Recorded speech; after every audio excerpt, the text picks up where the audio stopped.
Ok, bon bah démarrons quand même.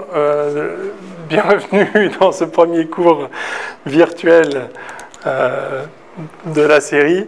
Donc je vais peut-être faire un tout petit résumé d'où on en était. La dernière fois, on avait abordé la cosmologie, et pour introduire la cosmologie, j'avais surtout parlé d'espace et de temps, puisque c'est vraiment grâce à une nouvelle compréhension de ce que sont l'espace et le temps que on a pu, enfin Einstein en l'occurrence, a pu mettre en place, découvrir en quelque sorte la notion d'espace-temps.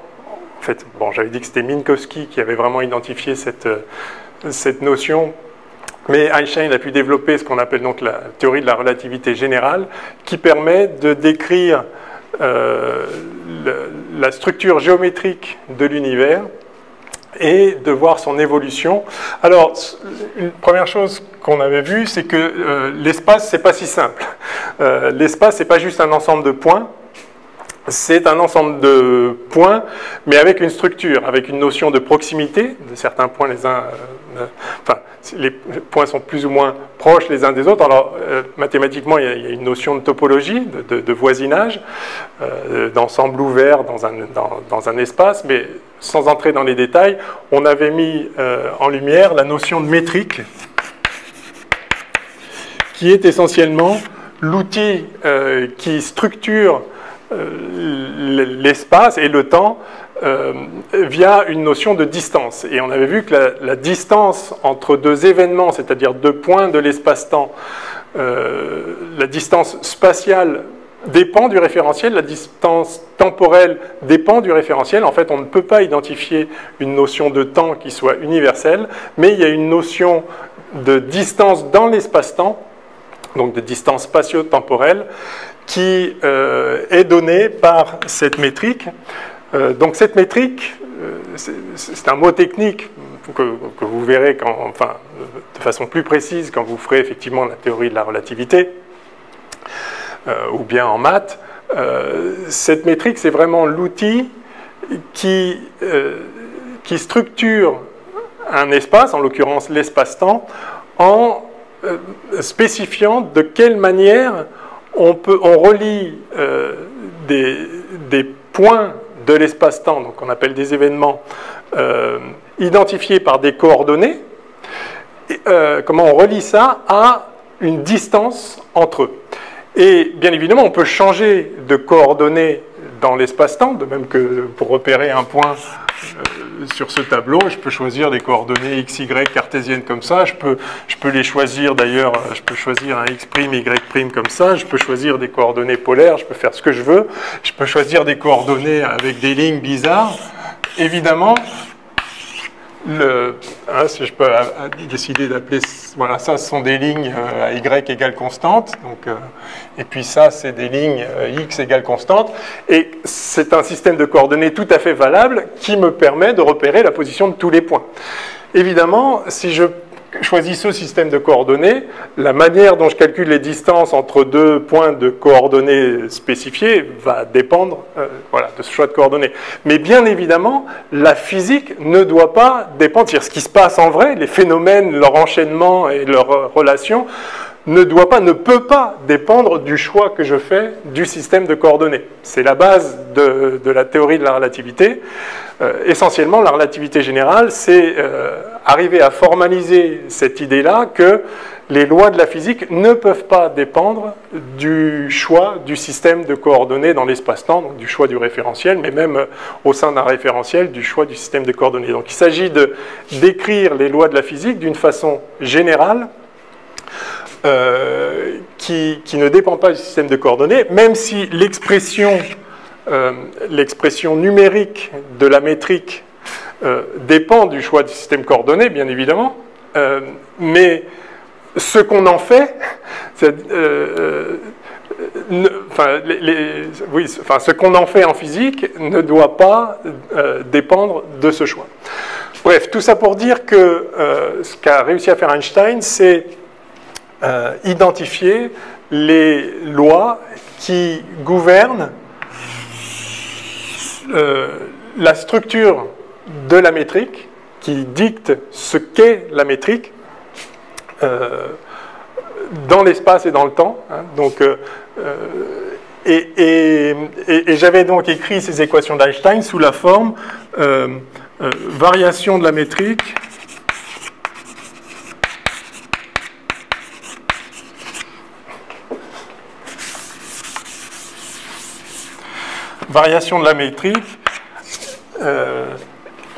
c'est une fonction égale une fonction du contenu énergétique et matériel.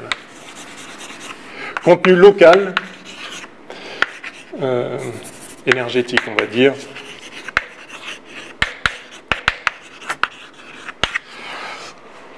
Et variation de la métrique, ici, il y a des dérivées spatiales et temporelles.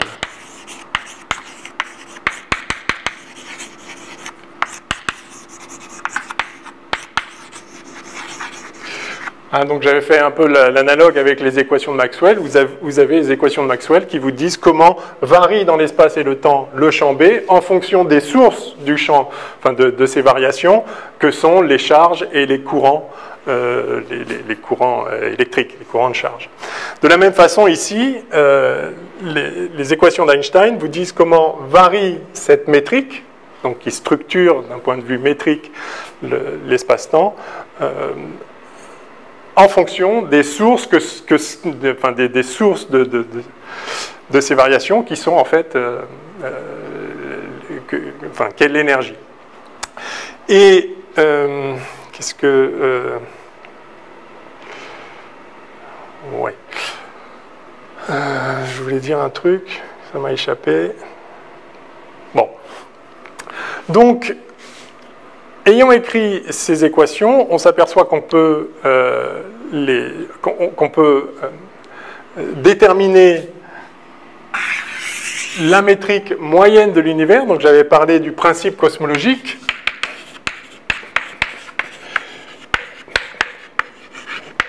Qui est quelque chose qu'on surajoute, bien sûr. L'idée est, ici dans ce principe cosmologique, que tous les points se valent, que là où se trouve la Terre n'est pas quelque chose de particulier.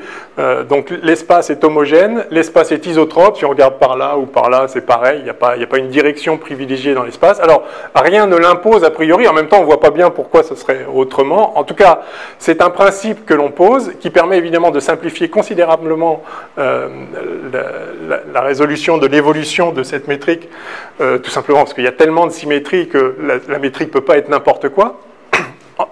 Alors, donc c'est un principe qu'on pose, mais c'est un principe qui, a posteriori, est très bien vérifié, enfin, a priori et a posteriori, est très bien vérifié, au sens où, effectivement, si on lisse l'univers à grande échelle, on s'aperçoit, effectivement, juste en observant, que c'est bel et bien très homogène et très isotrope à des micro-chouillas près, c'est-à-dire à 10-5 près. Je vous parlerai du rayonnement fossile un peu plus tard. Effectivement, donc, c'est un postulat qu'on vient ajouter pour simplifier les équations, c'est-à-dire qu'on ne va pas s'intéresser à toutes les micro-variations de la métrique et toutes les micro-variations de la densité de matière dans l'univers. Évidemment, il y a des grands contrastes de densité, puisqu'il y a des endroits, il y a des galaxies où il y a de la matière, et puis il y a du vide entre les galaxies où il n'y a pas de matière, et même au sein d'une galaxie, il y a des endroits où il y a des étoiles, c'est très très dense, puis des endroits où il n'y a pas d'étoiles, évidemment, c'est beaucoup moins dense. Mais si on lisse ça à plus grande échelle, bah, c'est très homogène, très isotrope, et donc, si on s'intéresse simplement à la structure globale de l'univers, ce qui a un intérêt évident, on peut faire l'hypothèse de cette homogénéité et de cette isotropie pour écrire, pour regarder ce que donnent les équations d'Einstein. Alors, l'hypothèse d'homogénéité et d'isotropie permet de restreindre le type de métrique possible, et grosso modo, donc c'est ce que je l'avais déjà mentionné, c'est la métrique de Robertson et Walker. Oui. Quand vous dites que l'univers est isotrope, on ne privilégie pas une direction Qu'est-ce que vous entendez par privilégier une galaxie qui a mal à représenter le truc? Ouais, ce que je veux dire par là, c'est que l'univers a l'air, se comporte de la même façon dans toutes les directions. C'est-à-dire, si je regarde par là ou si je regarde par là, je vais voir la même chose. Alors évidemment, là, je vais avoir une répartition des galaxies un peu différente de par là, mais la densité de galaxies, ça va être la même. La densité de rayonnement dans toutes les directions va être grosso modo la même. En fait, c'est ça, c'est qu'il n'y a pas un axe privilégié. Par exemple, il pourrait y avoir un axe privilégié si vous aviez quelque chose qui tourne. Par exemple, la Terre tourne sur elle-même ou la galaxie tourne sur elle-même. Donc il y a clairement un axe privilégié dans la galaxie. Toutes les directions ne se valent pas. Soit vous êtes perpendiculaire au plan galactique, soit vous êtes dans le plan, par exemple. Et clairement, ce n'est pas la même chose. Mais à grande échelle, en fait, ok, notre galaxie, elle est orientée comme ça, elle est un disque avec un bulbe ici, mais à côté, il y a une galaxie qui est orientée comme ça, puis une autre comme ça. Alors, localement, évidemment, en chaque endroit, oui, il y a une direction qui est privilégiée. Mais globalement, dès que vous lissez sur un domaine un petit peu large, alors large à notre échelle, mais petit à l'échelle de l'univers, bien vous apercevez qu'en fait, les galaxies sont orientées dans toutes les directions, et c'est en ce sens-là qu'on parle d'isotropie. Il n'y a pas de direction spécifique où il se passerait, en tout cas à grande échelle, des choses différemment, qui permettraient de dire « Ah, c'est dans cette direction-là ». C'est-à-dire, si vous communiquez avec un extraterrestre très très loin, et vous lui dites « Ah, je suis en train de regarder dans telle direction », comment vous allez pouvoir spécifier telle direction? S'il y avait un axe privilégié, par exemple, toutes les galaxies alignées de la même façon, ou bien un certain rayonnement qui vient d'un endroit et uniquement d'un endroit, vous pourriez dire « Ah, je suis orienté vers cet endroit-là ». Et là, donc ça spécifierait une direction particulière. En fait, dans l'univers, il n'y a pas de direction particulière, pour autant qu'on sache. En tout cas, en faisant cette hypothèse, ça permet de simplifier, enfin, ça permet d'écrire des métriques. En fait, ça permet d'éliminer toutes les métriques qui auraient une direction privilégiée, en fait. Donc, c'est une hypothèse simplificatrice, mais bien vérifiée par l'expérience. Et essentiellement, ce qu'on montre, c'est pas très compliqué, c'est que la métrique ne peut prendre que 3 formes différentes. Est-ce que j'ai bien répondu à votre question à peu près? Ah oui. Ok, d'accord. Donc la métrique, en fait, peut se trouver sur la... Alors vous vous rappelez, j'avais écrit DS2, l'équivalent du DR2 dans l'espace, hein, qui est un DX2 plus DY2 plus Z2, si on prend des coordonnées cartésiennes. Donc voilà l'expression de la métrique d'un espace euclidien, l'espace qu'on croyait être le seul pouvoir exister, avec les coordonnées bien choisies de telle sorte qu'effectivement c'est écrit comme ça. Évidemment, encore une fois, si je change le système de coordonnées, ça ne va pas s'écrire de façon aussi simple, mais il existe des coordonnées pour lesquelles l'expression de la distance dans l'espace, c'est simplement ça, dans un espace euclidien. Donc, de la même façon, donc j'avais montré que dans l'espace-temps, il y a une notion de distance spatio-temporelle du même type, donc simplement il y a un signe moins sur la partie temporelle. Et puis, en quelque sorte, on a la partie spatiale ici. Je mets des guillemets parce que ce qu'on avait vu aussi, c'est que dans l'espace-temps, en fait, il n'y a pas de direction d'espace et de temps qui soit intrinsèque. En fait, chaque corps a sa propre direction, enfin chaque référentiel, chaque corps qui constitue un référentiel, a sa propre notion de temps, qui est ce qui s'écoule dans l'espace-temps de son point de vue, c'est-à-dire chaque corps par rapport à lui-même est immobile, et donc il est immobile dans l'espace, puisque c'est lui qui définit l'origine de l'espace, enfin qui permet de repérer l'espace, mais évidemment il évolue, et donc il avance dans le temps. Donc dans l'espace-temps, chaque corps définit sa propre coordonnée temporelle. Donc il n'y a pas un temps privilégié, un temps absolu newtonien, mais cette coordonnée t, c'est pas le temps universel où tout le monde est d'accord que tel événement se produit à tel instant, puis tel autre événement se produit à tel instant. Vous vous souvenez qu'on avait dit que entre deux événements bien identifiés, E1 et E2, la durée, la différence de date quand on choisit une coordonnée temporelle associée à un référentiel donné, dépend du référentiel en question. Donc, suivant la trajectoire qu'on suit pour passer d'un événement à un autre, la durée, le delta t, n'est pas le même. Donc, il n'y a pas un temps universel. Néanmoins, on peut définir une coordonnée temporelle de telle sorte que donc il n'est pas un temps au sens où on ne peut pas dire que la durée d'un phénomène c'est la différence entre le temps de l'arrivée moins le temps du départ. Il n'y a pas de temps d'arrivée, il n'y a pas de temps du départ, mais on peut, enfin disons, on peut définir un temps, on peut dater si on veut de façon, enfin, on peut choisir une certaine mode de datage des événements, mais à ce moment-là, la durée d'un phénomène n'est pas du tout la différence de date entre les deux. Donc il n'y a plus cette notion de temps qui réalise, enfin, qui nous est intuitive et selon laquelle la durée c'est une différence de date. Bon, j'avais dit ça. Néanmoins, donc, on peut trouver des coordonnées pour lesquelles cette métrique s'écrit de façon simple.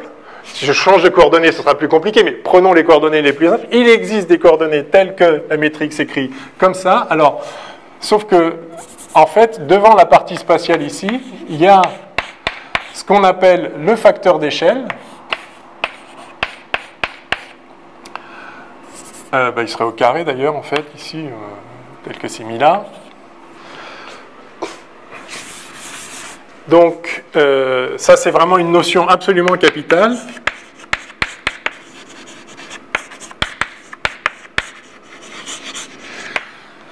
C'est en quelque sorte ce qui fixe l'échelle entre les coordonnées spatiales et les coordonnées temporelles, mais ce que vous voyez, c'est que ça peut varier en fonction du temps. Alors, je vous ai dit qu'il y avait trois possibilités.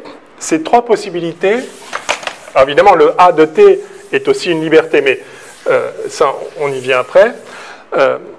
Les trois possibilités, c'est dans ce DR2-là,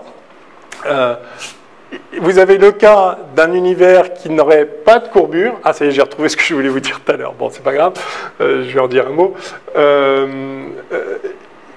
Donc, il y a le cas d'un univers dont la partie spatiale dans ces coordonnées-là serait plate. Donc là, typiquement, vous avez DR2 qui vaut... Enfin bon, bref, qui peut être comme ça, vous pouvez l'écrire avec des coordonnées sphériques, enfin, comme vous voulez. Il peut être plat, il peut être à courbure, donc ça c'est courbure nulle, bien sûr.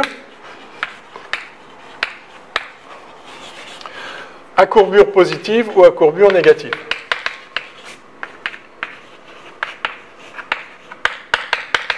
En tout cas, quand on fait l'hypothèse d'une topologie la plus simple possible. Voilà. Donc, il n'y a pas d'autre solution que ça. Donc, c'est très pratique. On sait écrire de manière complètement générale, avec l'hypothèse d'homogénéité et d'isotropie, on peut écrire la métrique la plus générale. Et ensuite, les équations d'Einstein nous disent comment évolue la métrique en fonction du contenu matériel, et donc va nous donner, en fait, des équations sur ce facteur d'échelle. Et donc, comme je vous avais dit, les équations d'Einstein sont des équations différentielles. Hein, ça exprime comment évolue localement, spatialement et temporellement la métrique. Ici, ça va nous donner des équations sur cette évolution temporelle du facteur d'échelle.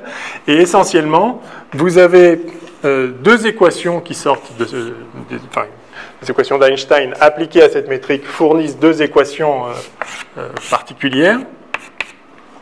Également d'autres choses comme la conservation d'énergie, etc., qui sont contenues dans les équations d'Einstein. Mais pour ce qui concerne l'évolution de ce facteur d'échelle, vous avez une équation qui gouverne le taux de variation de ce facteur d'échelle. Donc si A point, ici, dérivé par rapport à cette variable t, si A point est positif, évidemment, l'univers est en expansion.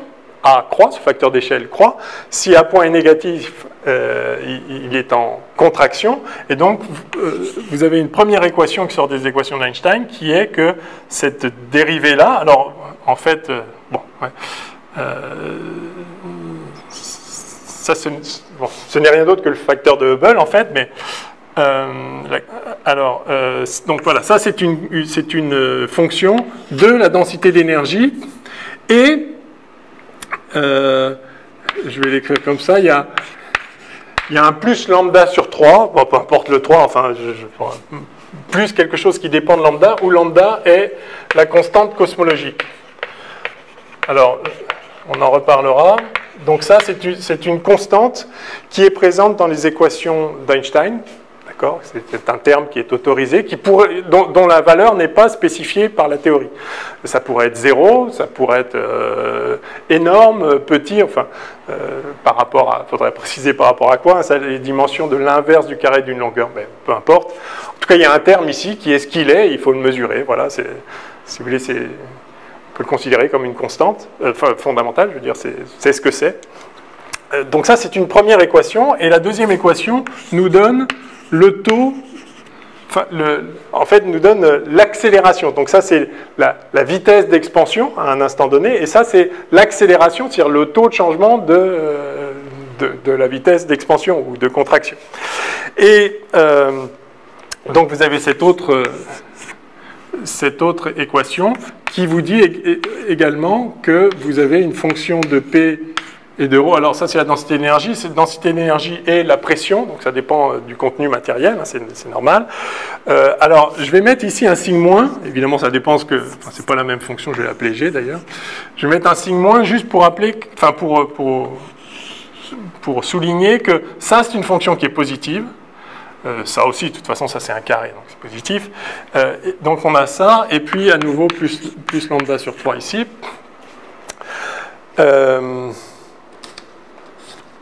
Voilà.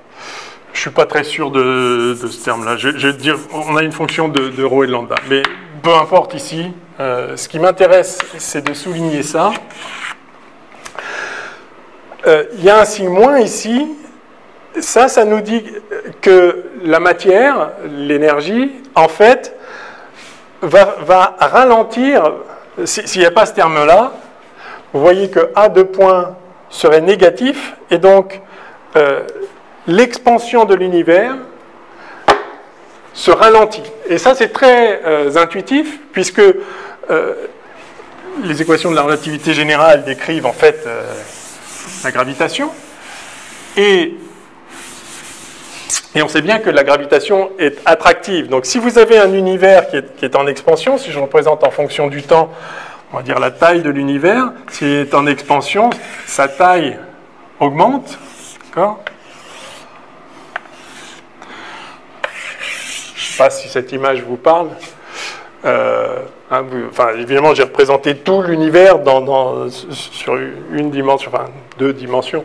Donc, en tout cas, vous avez, si vous voulez, le facteur d'échelle serait caractérisé par, voilà. C'est pas l'univers, il est peut-être infini, donc c'est pas la taille complète de l'univers, mais c'est une échelle de distance entre 2 points de coordonnées fixes dans ces coordonnées-là. Hein. Vous vous rappelez, je vous avais précisé que quand on dit que l'univers est en expansion, ça veut dire que si vous prenez 2 galaxies à des coordonnées particulières dans ces coordonnées-là, on peut choisir d'autres coordonnées, mais choisissons des simples. Si vous prenez 2 galaxies qui sont à des coordonnées fixes, leur distance augmente, mais elle ne bouge pas par rapport à ces coordonnées. Elle reste aux mêmes coordonnées, simplement, puisque ce facteur d'échelle croît, eh bien, cette distance-là, qui vaut quelque chose à un certain temps, en fait, elle vaut plus à un instant ultérieur. Hein. Donc, l'expansion, c'est pas des choses qui... C'est pas du tout une explosion, c'est pas des choses qui bougent à proprement parler. Qu'est-ce que ça veut dire bouger, en fait? C'est toujours par rapport à autre chose. Donc, si vous voulez, tout bouge par rapport à tout, mais pas parce que... on peut aussi se déplacer par rapport à la structure, par rapport à ce système de coordonnées. Mais même en restant fixe par rapport à ce système de coordonnées, les distances augmentent. Hein, donc c'est ça qui se passe. Donc A, c'est une taille, vous prenez une certaine référence à un moment donné, et A point sur A, c'est le taux de variation de cette taille-là. Donc vous voyez d'ailleurs que la forme des équations est tout à fait naturelle, au sens où je peux prendre comme référence une distance 2 fois plus grande. Oui, bah d'accord, bah à ce moment-là, si je prends 2 fois plus grand, le taux de variation sera aussi 2 fois plus grand. Si vous divisez par ce que vous avez au début, vous avez le même nombre. C'est exactement comme un pourcentage, c'est-à-dire si vous dites j'augmente de 10%, bah, si vous démarrez, je sais pas, si les prix augmentent de 10%, tous les prix augmentent de 10%. Si vous aviez quelque chose qui vaut 100 €, maintenant ça vaut 110 €. Mais si ça valait 200, bah, ça vaut 220. Enfin, tout, donc rapporté au prix initial, c'est la même augmentation relative. Donc c'est exactement ça. Les équations d'Einstein, appliquées à cette métrique-là, donnent ces choses-là qui expriment la variation du taux du pourcentage d'évolution, si vous voulez, enfin le taux d'évolution. Je pense que vous avez compris ce que je veux dire. Donc ce A point sur A, en quelque sorte, c'est la pente de cette évolution du facteur d'échelle, quelle que soit la longueur qu'on a pris, le taux est le même. Donc cette pente-là, ça vous donne le taux d'expansion de l'univers. Et A de point, c'est est-ce que c'est en train d'accélérer ou est-ce que c'est en train de ralentir l'expansion? C'est exactement ça. Or, ce que vous voyez, c'est que ce terme-là, dont j'ai dit qu'il était positif, contribue à freiner. Donc c'est ça que je voulais dire. C'est normal, si vous avez une expansion, mais on sait que la gravitation est attractive. Et donc, en fait, la gravitation tend à freiner l'expansion. Donc, si vous avez des conditions initiales qui font que vous démarrez par une expansion, évidemment, toute la masse, toute l'énergie qu'il y a dans l'univers va tendre à freiner cette expansion, donc à diminuer le taux d'expansion, et c'est ce qui est exprimé par ce signe moins. Bon, ça sort, encore une fois, ça sort des équations d'Einstein, mais ça correspond bien à notre intuition de ce caractère attractif de la gravitation. Donc il y a ce terme négatif, mais vous voyez qu'il y a aussi ce terme positif là, qui lui contribue à une accélération de l'expansion de l'univers. Et donc, bah, lequel l'emporte? Alors en fait, ce qui se passe, c'est que si lambda vaut 0, lambda pourrait valoir 0. Alors aujourd'hui, toutes les mesures cosmologiques montrent, en tout cas dans le cadre, interprété dans le cadre du modèle qui est le modèle standard de la cosmologie, ce lambda n'est pas nul. S'il était nul, eh bien vous auriez une décélération progressive. Lambda n'étant pas nul, en fait, il vient un moment où le lambda va dominer. Et en fait, aujourd'hui, lambda, donc cette constante cosmologique, domine dans notre univers, c'est du moins ce qu'on observe. En tout cas, c'est l'interprétation de ce que l'on observe, mais enfin qui est très cohérente dans le cadre du modèle de la cosmologie. Ce qui fait qu'en réalité, l'univers est en expansion accélérée, c'est-à-dire il s'expand de plus en plus vite. Peut-être vous avez entendu parler de ça. Bon, en tout cas, voilà ce qu'il en est. Oui, donc je voulais vous parler de cette courbure. Oui. Ouais, enfin, bon, ce que je voulais dire tout à l'heure et qui m'avait échappé, c'est que donc, la métrique dépend du système de coordonnées, évidemment. Si vous changer de coordonnées, il faut changer la façon de calculer les distances en fonction des coordonnées, bien évidemment. Mais il y a des choses qui ne dépendent pas du système coordonné, et en particulier la courbure. C'est-à-dire, vous pouvez, à partir de la métrique, fabriquer une grandeur qui, spatialement, correspondrait à la courbure d'une surface, par exemple comme ça. Évidemment, vous pouvez choisir sur cette surface d'autres types de coordonnées, aussi biscornues que vous voulez, mais la courbure de la surface, elle est ce qu'elle est. D'accord ? Donc, il y a une façon de calculer à partir de la métrique des grandeurs globales, donc, enfin, locales, mais des grandeurs... Enfin, je veux dire, indépendante du système de coordonnées, justement, choisi, et les équations portent là-dessus, précisément. Bon, bref, c'était pour parler, pour mentionner quand même ce qu'on entend par courbure, mais je ne vais pas avoir le temps d'en faire plus. Donc voilà, ça, ce sont les équations, je ne sais pas si je l'avais noté la dernière fois, ce sont ce qu'on appelle les équations de Friedmann-Lemaitre.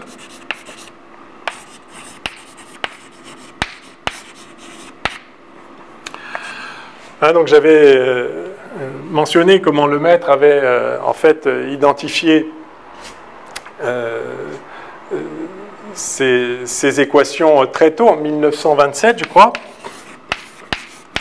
et compris que cela expliquait l'observation par Hubble du fait que les galaxies s'éloignent toutes les unes des autres, enfin en tout cas de nous, et s'éloignent d'autant plus vite qu'elles sont loin, hein, avec cette fameuse formule où la vitesse d'expansion est proportionnelle à la distance, en déterminant la distance d'une certaine façon. Alors c'est difficile de déterminer cette distance, de sorte que l'évaluation de ce paramètre qu'on appelle le paramètre de Hubble, H, est difficile numériquement, mais dans le principe c'est très clair, et ce que découvre le maître, c'est que les équations d'Einstein, qui ont été faites pour tout à fait autre chose, hein, qui sont une étude de l'espace-temps qui permet de comprendre les phénomènes de gravitation, eh bien, elles s'avèrent prédire en réalité que l'univers est soit en expansion, soit en contraction. Alors, il pourrait être ni en expansion ni en contraction. On pourrait imaginer un cas très particulier où ce A de t serait constant. En fait, c'est la raison pour laquelle Einstein a introduit cette constante cosmologique qui n'était pas au début dans ses équations. Il s'est aperçu que si on ne la met pas, alors à tous les coups, l'univers est soit en expansion, soit en contraction. Il n'y a pas d'univers dont ce facteur d'échelle serait constant. Ça le gênait beaucoup que l'univers ne puisse pas être statique, en quelque sorte. Et c'est là qu'il a réalisé qu'en fait, il y avait de la place dans ces équations pour l'ajout d'une constante, pas obligé, mais c'était possible, et en la mettant, il y avait des solutions à univers statique. Alors en fait, après, on a vu que cet univers, de toute façon, il serait instable, donc ça ne répondait pas à la question, et puis surtout, mieux, après, quand on a observé l'expansion de l'univers, évidemment, vous avez peut-être cette anecdote, Einstein a dit que l'introduction de cette constante était la plus grande erreur de sa vie, donc il a regretté de l'avoir introduit juste pour des raisons philosophiques, parce qu'il tenait à avoir un univers qui puisse être statique. En réalité, il avait tort dans le sens où l'univers n'est pas statique, et deux, en fait, il a eu tort de penser que c'était une erreur de l'introduire, parce qu'en réalité, elle peut être là, cette constante, et de fait, elle n'est pas nulle. Alors, Einstein est mort avant qu'on sache qu'effectivement, elle n'était pas nulle, cette constante, mais maintenant on le sait. Et donc, c'était pas une erreur, c'était juste... c'est pas que ces équations étaient fausses, enfin, ces équations étaient correctes au sens où elles satisfaisaient le principe de relativité générale, mais elles n'étaient pas les plus générales possibles. Si on veut les rendre vraiment générales, on s'aperçoit qu'on peut mettre une constante là-dedans qui ne change rien au problème, qui garde toutes les propriétés qu'on souhaite sur l'espace-temps. Bon, il se trouve que c'est là. Bon, alors tout ça pour dire que le maître a compris ça, mais se posait la question à l'époque, et Friedman, donc ça c'est un russe, lui qui avait écrit en fait, qui était tombé sur les mêmes équations plus tôt, simplement, mais en 1922, de façon indépendante, le maître ne connaissait pas ça, mais sans faire le lien avec l'expansion, enfin disons, sans...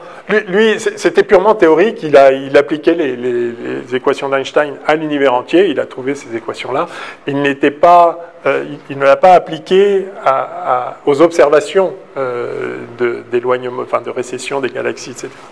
Bien, alors, la question donc se posait, une fois qu'on a compris que cette expansion de l'univers qui, sans ce cadre-là, est très très mystérieuse, une fois qu'on a compris que ce n'était qu'en fait qu'une simple conséquence tout à fait immédiate des équations d'Einstein, de la relativité générale, moyennant cette hypothèse d'homogénéité à grande échelle, mais vous voyez, on sent bien que si on regarde plus finement cette métrique, au lieu de la moyenner sur des grands volumes, de telle sorte qu'elle soit vraiment homogène et isotrope, si on prend en compte le fait que quand même localement il y a des variations, on voit bien que ça ne va pas changer l'idée globale, c'est-à-dire la structure globale, le comportement global de l'univers, qui est cette expansion, c'est là sous-jacent. Alors après, par-dessus cette expansion, il y a effectivement, à des plus petites échelles, des phénomènes gravitationnels standards, où on voit qu'il y a des surdensités qui vont entraîner de la matière, etc., et puis des endroits moins denses, etc.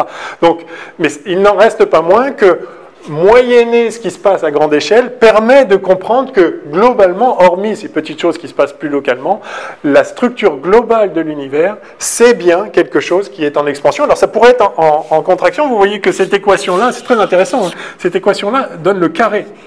Donc si c'était négatif, ce A-, si c'était en train de se contracter au lieu de s'expandre, ce serait parfaitement possible, exactement de la même façon. Bon, on observe et on voit que ça s'expand.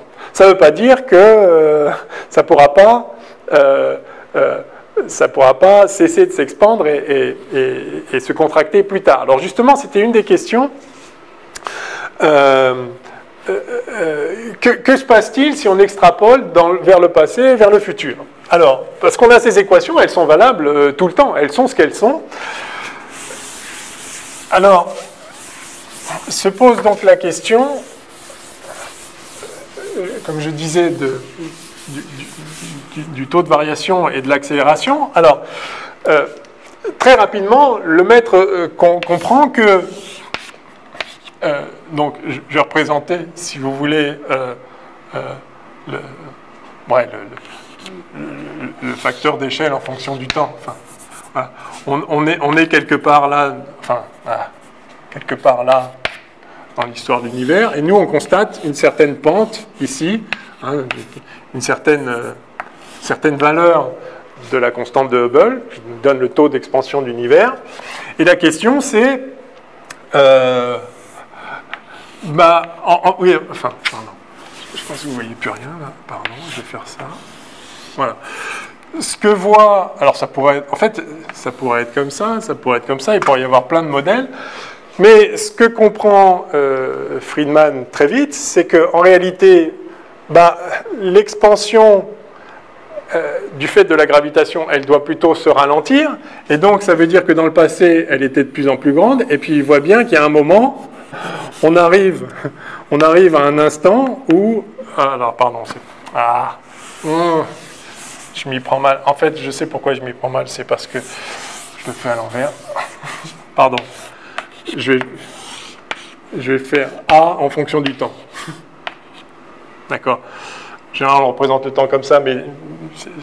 Ok, d'accord. Donc, on voit A en fonction du temps. On voit le taux d'expansion maintenant, et sachant que le taux d'expansion se ralentit, en réalité, on voit bien qu'il y a un moment, on tombe sur A égale 0. C'est-à-dire, et ça c'est une singularité au sens où toutes les distances deviennent nulles. Si vous prenez la distance entre deux points de coordonnées universelles, et si vous remontez dans le temps, puisque c'est en expansion, si vous remontez dans le temps, ça se contracte, et le truc c'est qu'il y a un moment, ça fait 0, enfin ça tend vers 0 en un temps fini. Alors là c'est une singularité, qu'est-ce qu'il y avait avant? Ça fait partie des questions qui n'ont pas de sens à proprement parler, mais surtout, il ne faut pas non plus les balayer en disant, la réponse classique, c'est qu'est-ce qui se passait avant l'instant 0? Avant l'instant 0, il n'y avait pas de temps, donc il n'y a pas de avant quand il n'y avait pas de temps. Avant étant une notion temporelle, on ne peut pas parler d'avant le temps, ça veut strictement rien dire. Mais en réalité, il y a une réponse beaucoup plus pertinente d'un point de vue de la physique, c'est que les équations d'Einstein sont réputées ne plus être valables au-delà d'un certain domaine d'énergie où il faudrait considérer les effets quantiques. Et on n'a pas de théorie quantique de la gravitation aujourd'hui, donc on sait qu'à un certain moment, les équations d'Einstein doivent s'effondrer, et donc une fois qu'on arrive à ce domaine-là, on ne peut plus rien dire. Donc ne disons rien actuellement, mais en tout cas ce que voit Friedman, c'est que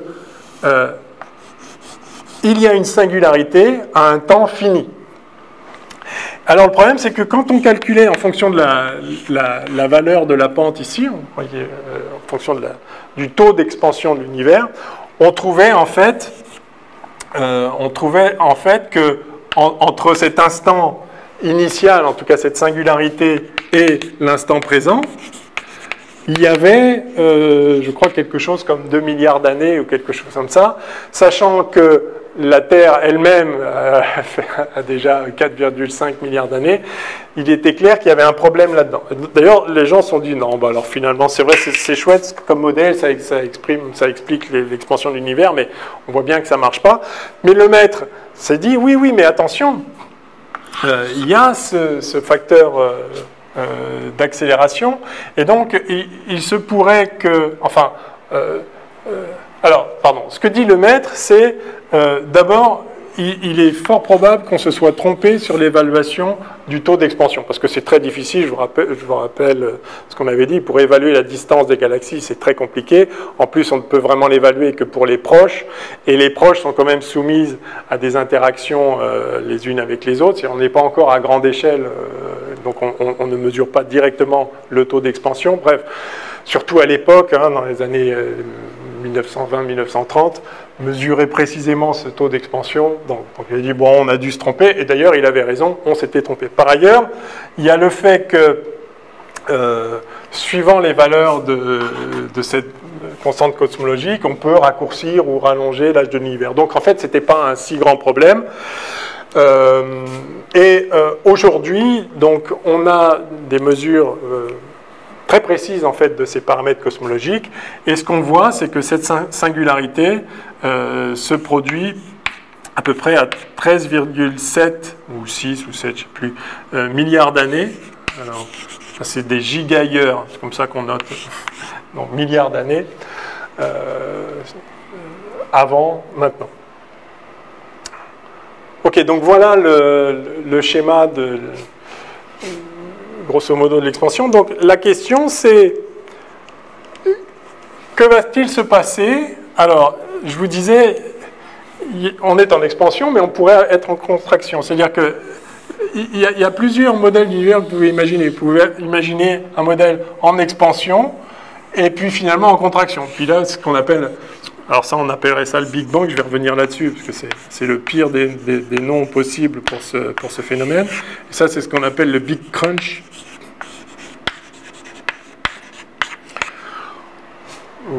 Après l'expansion, vous auriez une contraction. Donc ça, c'est grosso modo, c'est si la gravitation l'emporte, s'il y a suffisamment de matière pour venir contrecarrer l'effet d'expansion, au bout d'un moment, la gravitation va faire à nouveau se rapprocher les galaxies. Alors, c'est pas se rapprocher, mais en pratique, oui et non, c'est-à-dire modifier le facteur d'échelle pour qu'il redevienne de plus en plus petit. Donc, par voie de conséquence, la distance entre les galaxies diminuerait jusqu'à 0, pourquoi pas. Donc ça, c'est une possibilité. Une autre possibilité, c'est que ce soit en fait en expansion pour toujours, puis une autre, c'est que ce soit en expansion ou même accéléré, quelque chose comme ça. Alors aujourd'hui, comme je vous disais, ce qu'on mesure, c'est qu'en fait, on est dans cette situation-là. Alors tous les modèles doivent avoir évidemment le même taux d'expansion maintenant, ça c'est ce qui est mesuré aujourd'hui, mais vous voyez qu'il y a plusieurs façons de le faire. Alors, est-ce que l'univers va revenir comme ça, ou être en expansion perpétuelle, ou bien être en expansion perpétuelle, mais même accélérée? Ça dépend effectivement de la courbure globale de l'univers. Donc pour un espace-temps un espace qui se recontracterait comme ça correspond à ce qu'on appelle un espace fermé, et ça, c'est la courbure positive, c'est le cas de la courbure positive. Et puis ces cas-là sont des cas. Alors, il y a le cas intermédiaire qui est le cas courbure nulle, et puis il y a le cas, en fait, on peut avoir une courbure nulle et accélérée quand même. Donc, nulle ou négative, ce serait en expansion infinie. Monsieur ? Oui. pour le premier scénario que vous avez décrit, comment on pourrait, parce que vous avez dit, c'est si on a assez de matière et que c'est la gravité qui l'emporte. Mais si elle ne l'emporte pas maintenant, comment elle pourrait l'emporter plus tard? Non, oui, non, en fait, elle l'emporterait déjà maintenant, simplement, on est dans un... en ce moment, on est en expansion, et simplement, on est en expansion on serait en expansion de moins en moins rapide. Donc, d'accord, donc... Un rebond gravitationnel. C'est ça, exactement. Vous avez une condition initiale, exactement. Je lance un objet. En ce moment, il est en train de monter, mais il va finir par redescendre, c'est sûr. D'accord. Ouais, voilà. Donc, ce serait ça l'idée, oui. Bon, sauf qu'on mesure aujourd'hui une constante cosmologique qui est suffisamment grande pour contrecarrer, ou si vous voulez, il n'y a pas assez de matière dans l'univers, ou de matière-énergie dans l'univers comparé à cette grandeur, de telle sorte qu'on soit dans un scénario comme ça. Et donc, en fait, on est dans un scénario ouvert avec accélération de l'expansion, ou expansion accélérée. Bon, je ne vais pas rentrer trop dans ces détails, mais alors, le point clé, quelle heure est-il? Ouais. Le point clé de tout ça, enfin, il y a 1000 choses à dire, mais je veux me concentrer sur un élément capital, c'est que dans tous les cas, quel que soit le destin de l'univers en quelque sorte, son passé, lui, est très clair, au moins jusqu'à ce qu'on appelle le temps de Planck, peut-être un peu avant, mais enfin un peu après, un peu plus proche de nous, mais son destin est très clair parce qu'aujourd'hui c'est en expansion, donc si vous remontez dans le passé, forcément ça se contracte. Et si ça se contracte, ça se réchauffe. Plus exactement, on sait bien en physique que quand vous prenez du gaz qui se dilue, il se refroidit. Les lois élémentaires vous donnent ça. Donc si vous remontez dans le passé, d'une part, la densité augmente, puisque vous avez les mêmes galaxies dans un volume métrique plus petit, donc la densité augmente, et en plus, donc ça se réchauffe. Et vous pouvez regarder, c'est ça qui est formidable avec les équations d'Einstein, c'est qu'elles sont ce qu'elles sont. Je veux dire, ces lois-là sont très très rigides. A point sur A, c'est pas n'importe quoi. A point sur A, c'est une certaine fonction bien connue de la densité et de la densité, de la pression et de cette constante cosmologique. Donc, on sait très bien comment évolue ce facteur d'échelle, en tout cas moyenné à grande échelle. Encore une fois, les petites structures locales, ça c'est autre chose, mais à grande échelle, ça fait ce que ça fait. Et donc, en fait, les équations d'Einstein permettent de déterminer non seulement l'évolution du facteur d'échelle avec le temps, mais l'évolution du coût et en parallèle de la densité d'énergie en fonction du temps et de la température de l'univers en supposant un équilibre thermodynamique. Donc en fait, les équations d'Einstein, qui n'ont pas été faites pour ça, je vous rappelle, mais sont vraiment la clé qui ouvre le verrou de la cosmologie, qui nous permettent de penser l'univers globalement et d'examiner non pas seulement ce qui a pu se passer dans le passé, mais ce qui a dû se passer dans le passé. Il n'est pas possible qu'il en ait été autrement si on prend au sérieux la relativité générale. Bon, je vais effacer ça. Et on a toutes les raisons de la prendre au sérieux. D'abord parce que c'est une théorie cohérente qui est en quelque sorte la conséquence inévitable de l'existence d'un espace-temps au sein duquel le choix du système coordonné ne peut pas avoir d'incidence sur la physique. Et puis par ailleurs, ça décrit la gravitation de façon, je ne peux pas dire parfaite, parce qu'on ne sait pas, mais aussi bien que tout ce qu'on est capable de mesurer. Et on est capable de mesurer des choses très fines aujourd'hui avec les ondes gravitationnelles qui en sont également une conséquence, et tout colle parfaitement. Donc, pour autant qu'on puisse en juger, en tout cas, même avec une précision déjà vraiment redoutable, ça fonctionne. Donc on a tout lieu de croire à cette théorie, en tout cas dans son domaine d'application qui est plus large que ce qu'on peut explorer aujourd'hui, et donc de croire à ces conséquences. Et ces conséquences, c'est donc, comme je disais, que si on remonte le temps, on se retrouve avec un univers plus dense, plus chaud, et non seulement ça, mais on peut déterminer la température en fonction du temps, etc. D'abord, on trouve qu'il y a cette singularité initiale. Alors, je vais mettre entre guillemets initial, parce que ça ne veut rien dire initial. C'est simplement que quand on remonte dans le temps l'expansion, le taux d'expansion, il y a un moment, poum, on tombe sur 0. Mais comme en parallèle, enfin on tombe sur A égale 0, donc c'est une singularité, il n'y aurait plus de distance, c'est comme s'il n'y avait plus d'espace en quelque sorte, il n'y a plus de distance entre, vous prenez deux points quelconques, vous vous extrapolez vers le passé, il y a un moment leur distance tend vers 0.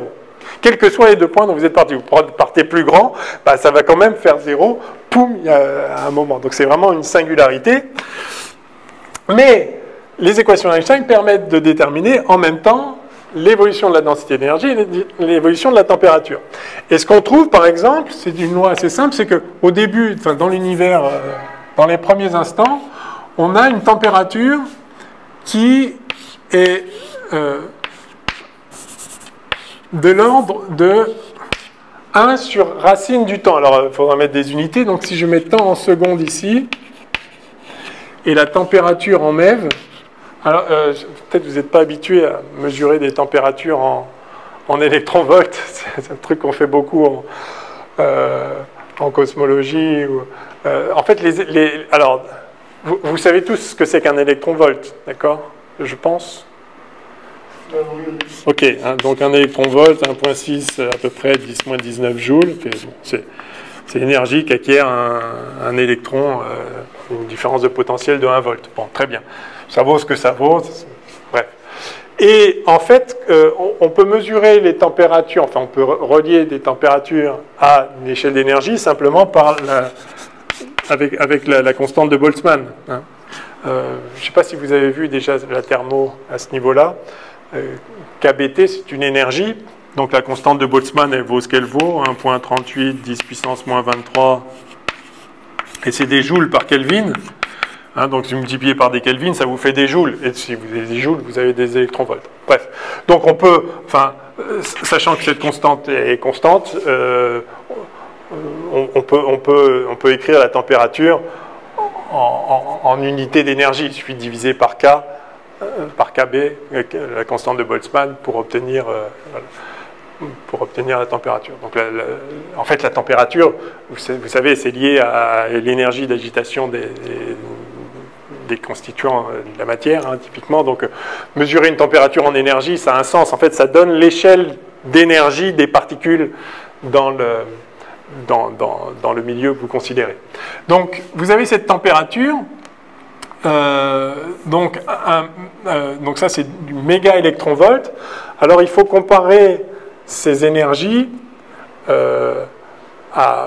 aux énergies ordinaires. Donc vous savez que la lumière ordinaire, c'est une énergie de l'ordre de l'électronvolt. Hein. Vous vous rappelez le potentiel d'ionisation de l'atome d'hydrogène, c'est 13,6 volts. Hein. En général, on sait ça. Donc si vous avez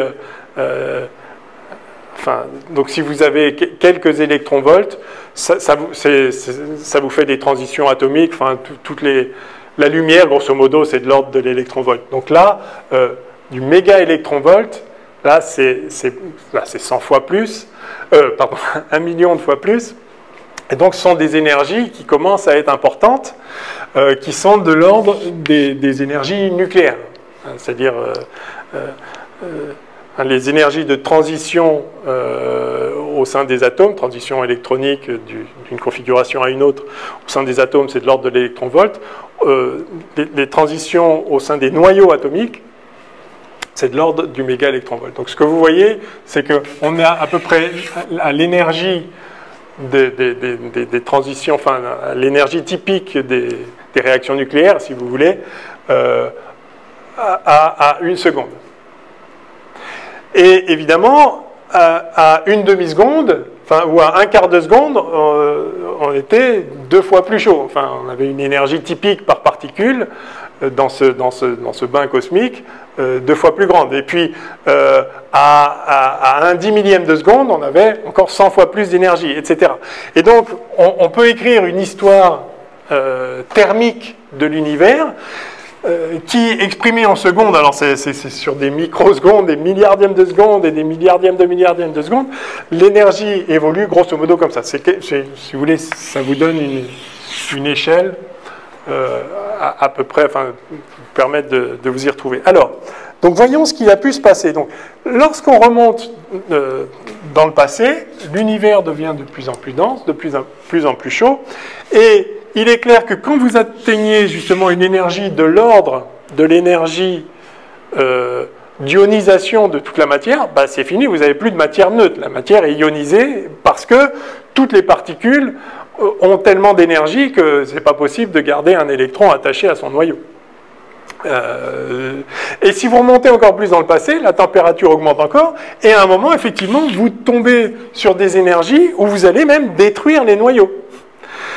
C'est-à-dire un noyau, je sais pas, un noyau de carbone avec 6 protons, 6 neutrons, hein, un noyau de carbone 12.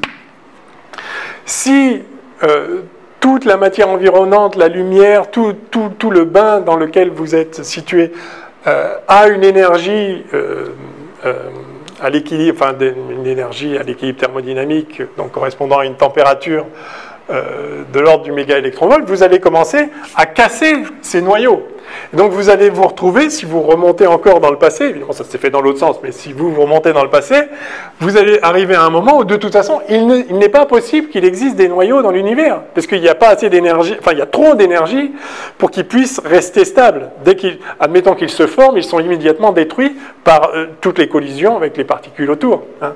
Donc si vous remontez dans le passé, il y a un moment il n'y a plus d'atomes neutres, il y a un moment il n'y a même plus de noyaux qui tiennent, et puis vous remontez encore et vous arrivez en fait aux particules élémentaires qui sont les constituants fondamentaux tels qu'on les connaît aujourd'hui de l'univers, de notre réalité physique. Donc en fait c'est ça qui est intéressant, c'est que ce modèle très simple qui est juste la conséquence des équations d'Einstein nous montre qu'il fut un temps où l'univers était simplement un bain à l'équilibre thermodynamique. Alors on peut montrer que ça s'équilibre thermodynamiquement, j'en dis un mot après, était simplement un bain à l'équilibre à une certaine température, mais une température qui varie avec le temps, mais à un instant donné, c'était un bain de particules élémentaires, donc à l'équilibre thermodynamique. Alors pourquoi à l'équilibre thermodynamique? Vous savez comment s'établit l'équilibre thermodynamique? Essentiellement, pourquoi le gaz dans cette pièce est à l'équilibre, enfin, grosso modo, il y a un peu de courant d'air, etc., mais, et de chauffage qui prend. Mais comment s'établit l'équilibre thermodynamique? Simplement par interaction des molécules, les unes avec les autres. Hein. Donc vous avez des milliards de molécules, un nombre d'Avogadro c'est 6 puissance 23, donc vous avez des collisions entre elles, avec les parois, etc. en permanence, et donc les particules s'échangent de l'énergie et se mettent dans une configuration où, macroscopiquement, ça n'évolue plus. Enfin, chacune, en permanence, gagne un peu d'énergie, en perd, en cède, etc. Mais si vous faites une moyenne, eh bien, ce que l'une a perdu, l'autre l'a gagné, ou l'a distribué à deux autres, mais ça revient. Bref, vous avez ce phénomène d'équilibre. Alors, qu'est-ce qui va gouverner? Qu'est-ce qui nous permet de dire si on est à l'équilibre ou pas? Eh bien, c'est le taux d'interaction. Si vous avez peu d'interaction et que vous faites une perturbation, ça va mettre du temps à se rééquilibrer. Mais si vous avez énormément d'interaction, la moindre perturbation va tout de suite se rééquilibrer, se redistribuer à l'ensemble de la population. Et vous allez atteindre l'équilibre. Donc, le temps d'établissement de l'équilibre thermodynamique dépend directement du taux d'interaction de particules entre elles. Or, et on peut le calculer très précisément, dans les premiers instants de l'univers, la densité est tellement colossale. Imaginez, vous avez tout l'univers aujourd'hui observable, toutes les galaxies dans un volume infime. Donc la densité est tellement importante que vous pouvez calculer le taux d'interaction, combien de temps ça prend en fait pour atteindre l'équilibre thermodynamique. Et vous voyez que même quand on est quand le temps universel n'est qu'à 1 milliardième de seconde, le taux d'établissement de l'équilibre est encore bien plus petit que ça. Milliardième, de milliardième, de milliardième de seconde. Je dis au hasard, mais enfin, vous voyez l'idée. Et c'est vraiment très très net. Il suffit de faire le calcul, compte tenu de la densité, en combien de temps on atteint l'équilibre thermodynamique. Eh bien, on l'atteint beaucoup, beaucoup plus vite que l'âge de l'univers, même si l'âge de l'univers est très petit. Donc on sait que c'était à l'équilibre thermodynamique pour des raisons physiques. Et par conséquent, on peut conclure que dans les premiers instants de l'existence de ce temps, de ce paramètre cosmique, de ce paramètre T qui nous sert à repérer des coordonnées dans l'espace-temps. Ouais. Donc dans ces premiers instants, ce qu'on appelle l'univers primordial, la matière se présentait comme un bain de particules élémentaires à l'équilibre thermodynamique, à une température qui évolue comme 1 sur racine de T. Donc 1 sur racine de T, c'est comme ça. Donc ça diverge à T qui tend vers 0. Alors, c'est une formule approchée qui marche très bien dans les premiers instants. Après, bon, il y a des petites variations, mais peu importe, c'est l'idée ici. Bien, donc, alors voilà ce qu'on avait, un bain de particules élémentaires. Alors, qu'est-ce qu'il y a comme particules? En fait, on connaît le... Oups, pardon. On connaît les constituants matériels. Qu'est-ce qu'il y a en tout cas dans le modèle standard de la physique des particules? Alors vous avez des quarks. Vous savez que vous avez 3 familles de quarks, de paires de quarks. Vous avez 6 quarks. Vous avez les leptons. Alors je ne sais pas si vous avez fait un peu... Ça vous parle ça, leptons, hadrons, tout ça, non? Alors, vite fait de nom perso. Ouais. Bon, grosso modo, vous... Ouais. D'accord. Bon, ben, vous avez 3 familles de quarks, vous avez 3 familles de leptons. Donc là, les quarks, vous avez le quark up, le quark down, bon, top, enfin, beauty, charm, top, bottom, bref, vous en avez 6. Je mets juste ces deux-là, vous avez 2 autres familles. Vous avez les leptons, vous avez l'électron et le neutrino électronique. Vous avez une autre famille similaire mais plus massive, ce qu'on appelle le muon et le neutrino muonique. Et puis le tau et le neutrino tauique. Bon, bref, peu importe. Et vous avez bien sûr plus les antiparticules. Et puis vous avez les photons, bien sûr. Et puis, vous avez les gluons aussi, vous avez les bosons, enfin bref. On connaît le contenu énergétique, le contenu matériel, les champs de l'univers. On sait qu'ils étaient à l'équilibre thermodynamique. Parce qu'il suffit on connaît leurs interactions, il suffit de regarder. Et donc, on peut déterminer très précisément le contenu de cet univers primordial. Vous avez un bain, ce qu'on appelle souvent la soupe primordiale. Je crois que c'est Hubert Reeves qui a popularisé ça, en tout cas en France. Je ne sais pas s'il l'a inventé ou pas, mais enfin bon, en tout cas, c'est assez évocateur. Vous avez ce bain thermique avec toutes les particules. Il y a tellement d'énergie que vous ne pouvez pas faire d'association de particules. Mais l'univers se refroidit et devient de moins en moins dense à mesure que le temps passe et que donc l'expansion se produit. Et donc, il y a un moment, alors je vais reprendre mon petit...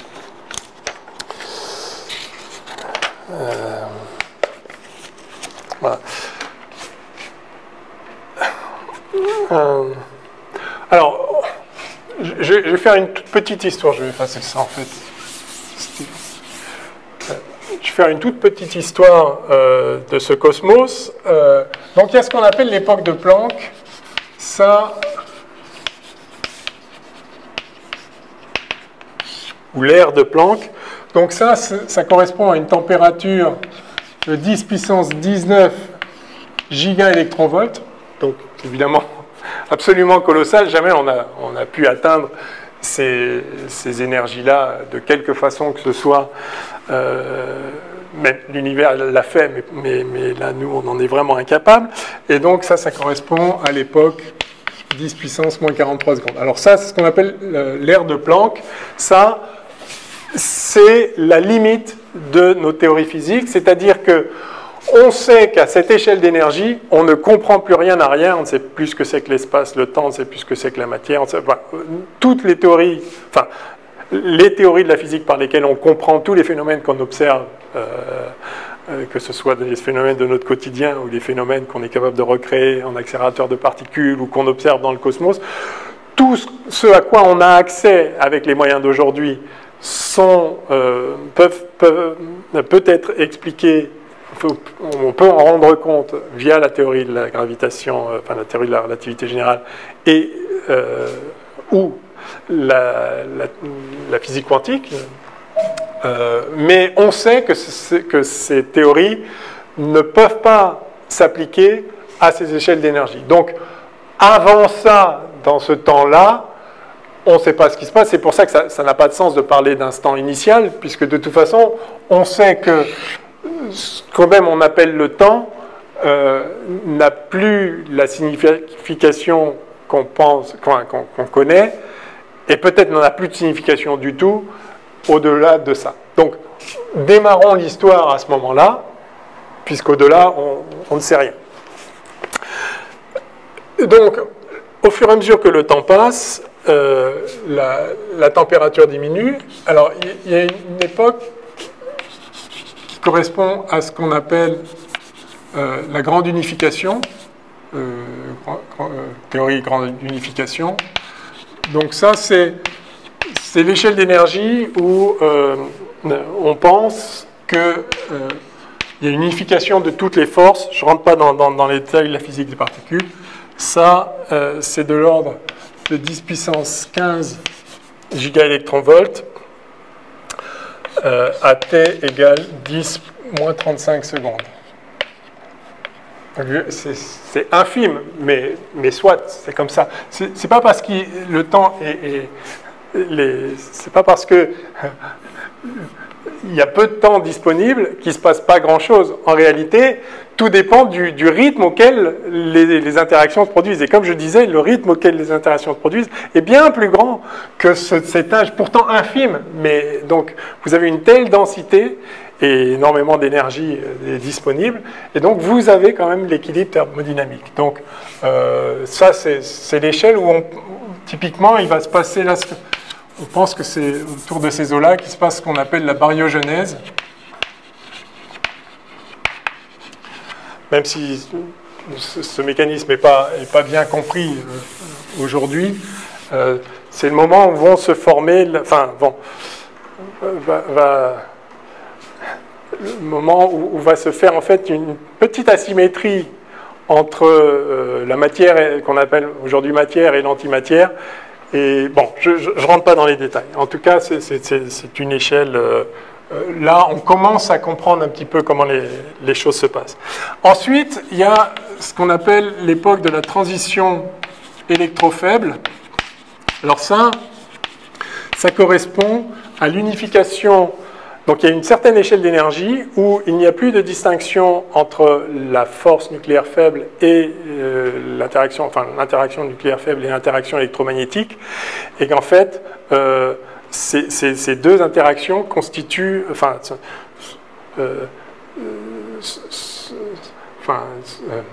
à cette échelle d'énergie, il faut les traiter ensemble et elles constituent un champ global électrofaible qui ensuite, à des énergies plus faibles, se séparent. Donc c'est bon, je ne rentre pas dans ces détails de physique des particules, mais en tout cas il y a une échelle d'énergie qui est bien connue ici, qui est l'échelle, on va dire, 10 puissance 3 GeV, donc le TeV. Donc ça, ce sont des énergies qu'on est capable de produire en accélérateur. Donc la physique là est très bien connue. On est vraiment toujours avec des particules élémentaires, mais on est capable de bien décrire ce qui se passe à ces énergies-là. Ça correspond à un centième de milliardième de seconde, 10 puissance moins 11 secondes. Et puis, autour du GeV, alors, lorsque la température est de l'ordre du GeV, on a ce qu'on appelle la transition quark-hadron. Enfin, c'est un peu un raccourci. Et c'est le moment où vous formez les hadrons. Alors, les hadrons, ce sont les particules constituées de quarks, grosso modo. Hein, donc, typiquement, les protons, les neutrons, mais aussi les pions, tout un tas de particules qui sont des assemblages de quarks, si on veut, pour le dire vite. Donc, vous sortez les quarks à une énergie plus grande, ce qu'on appelle le plasma quark-gluon, où vous avez en fait le champ de quarks et de gluons qui sont on ne peut pas dire libres, mais en tout cas qui ne sont pas regroupés en hadrons, en nucléons en particulier ou en autres particules. Mais quand l'énergie diminue, il y a un moment où vous formez des protons, des neutrons, c'est-à-dire les quarks s'assemblent rigidement, si on veut dire, pour former ces entités que sont les nucléons que vous connaissez bien. Puis d'autres choses, mais essentiellement des protons et neutrons. Et donc vous savez que ça, c'est l'échelle d'énergie. L'échelle de la masse d'un proton, vous savez, la masse d'un proton, c'est grosso modo, ou d'un neutron, à peu de choses près, c'est un GeV. Hein, donc c'est cette échelle d'énergie. Alors à quel moment on atteint cette échelle d'énergie où on commence à avoir des protons et des neutrons qui existent en tant que tels les protons et les neutrons ne sont pas des particules élémentaires, comme vous le savez. Hein, ce sont des assemblages, entre guillemets, de quarks et de gluons, etc. Donc ça correspond à T... à peu près, hein, bien sûr, à chaque fois, 10-6 secondes. Donc un millionième de seconde. Donc, après un millionième de seconde, après cet horizon temporel qui marque en fait l'horizon de nos connaissances physiques, cette singularité, si jamais on allait jusqu'au bout, après un millionième de seconde, eh bien, on a toujours un bain cosmique à l'équilibre thermodynamique extrêmement dense et extrêmement chaud, ça, voilà.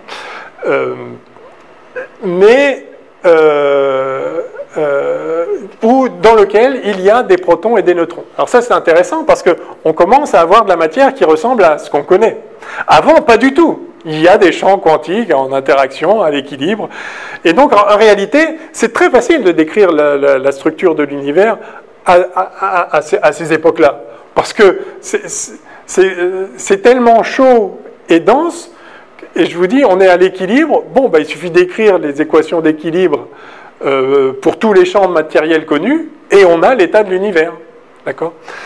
Donc, alors, expansion, refroidissement, il y a un moment, on commence à former des protons et des neutrons. Alors, ce n'est pas encore la matière telle qu'on la connaît, nous on connaît la matière sous forme atomique. Comment on peut faire pour faire des atomes ? Alors, vous me direz, l'atome d'hydrogène, c'est un proton. C'est juste un proton. Si vous voulez faire des noyaux plus évolués, il va falloir assembler des protons et des neutrons. Typiquement, vous prenez un proton et un neutron, vous allez déjà avoir ce qu'on appelle, notre petite idée, c'est le noyau de deutérium. Enfin, ça, si vous voulez, c'est le noyau H1, plus un neutron, ça vous donne un noyau de H2, l'isotope deutérium, un proton et un neutron ensemble. Si vous voulez, c'est le premier appariement que vous pouvez faire.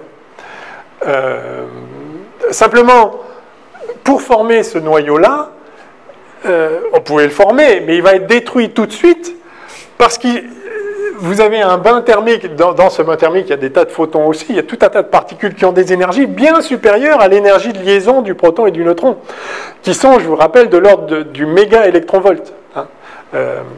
Donc là, on est 1000 fois plus en échelle d'énergie. Donc, sitôt que vous formez un deutérium ici, il est détruit immédiatement. Donc, vous n'avez pas d'atomes, de noyaux, d'atomes, hormis l'hydrogène, c'est-à-dire un simple proton. Donc, voilà l'échelle d'énergie à laquelle vous formez les entités nucléons, si vous voulez, avec d'autres choses. Donc, bien sûr, en plus, hein, il y a toujours des photons, je note gamma pour les photons, il y a évidemment des électrons, il y a des positons, hein, tout autant, il y a autant de positons que d'électrons.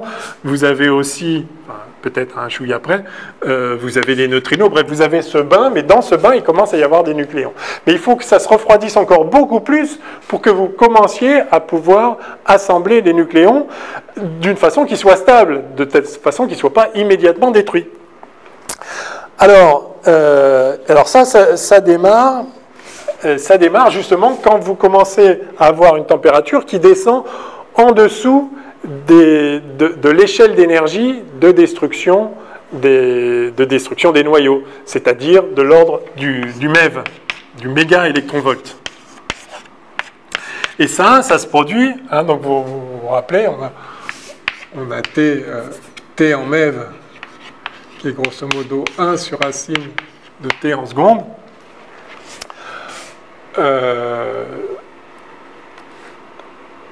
Oui, c'est ça.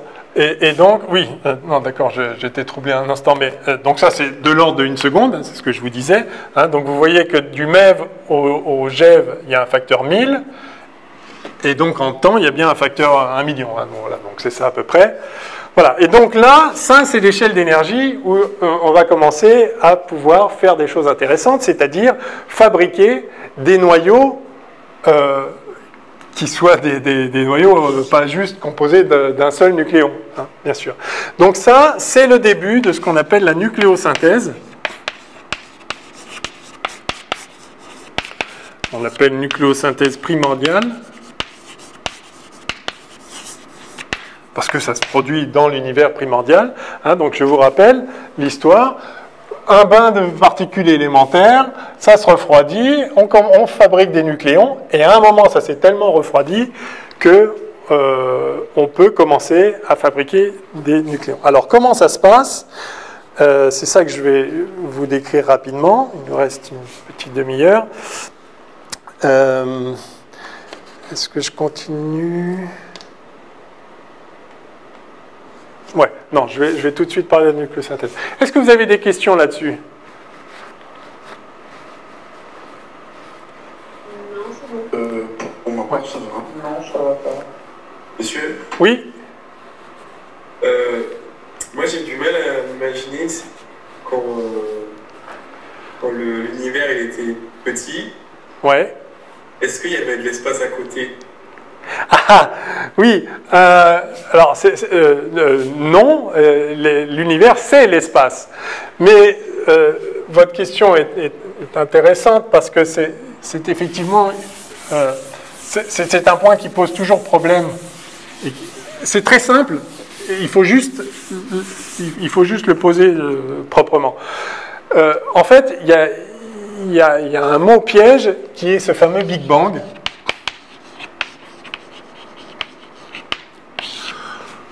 Où on se représente naïvement les choses comme un point minuscule qui explose et que vous avez une expansion. Mais la question c'est, mais ça s'expande dans quoi en fait? Parce que pour s'expandre, il faut bien qu'il y ait quelque chose autour. Mais alors du coup, comment on peut dire que c'était tout petit s'il y avait le truc autour? Donc en fait, le problème du Big Bang, c'est que, un, c'est pas big, ça c'est moins qu'on puisse dire, et deux, c'est pas un bang, c'est pas du tout une explosion.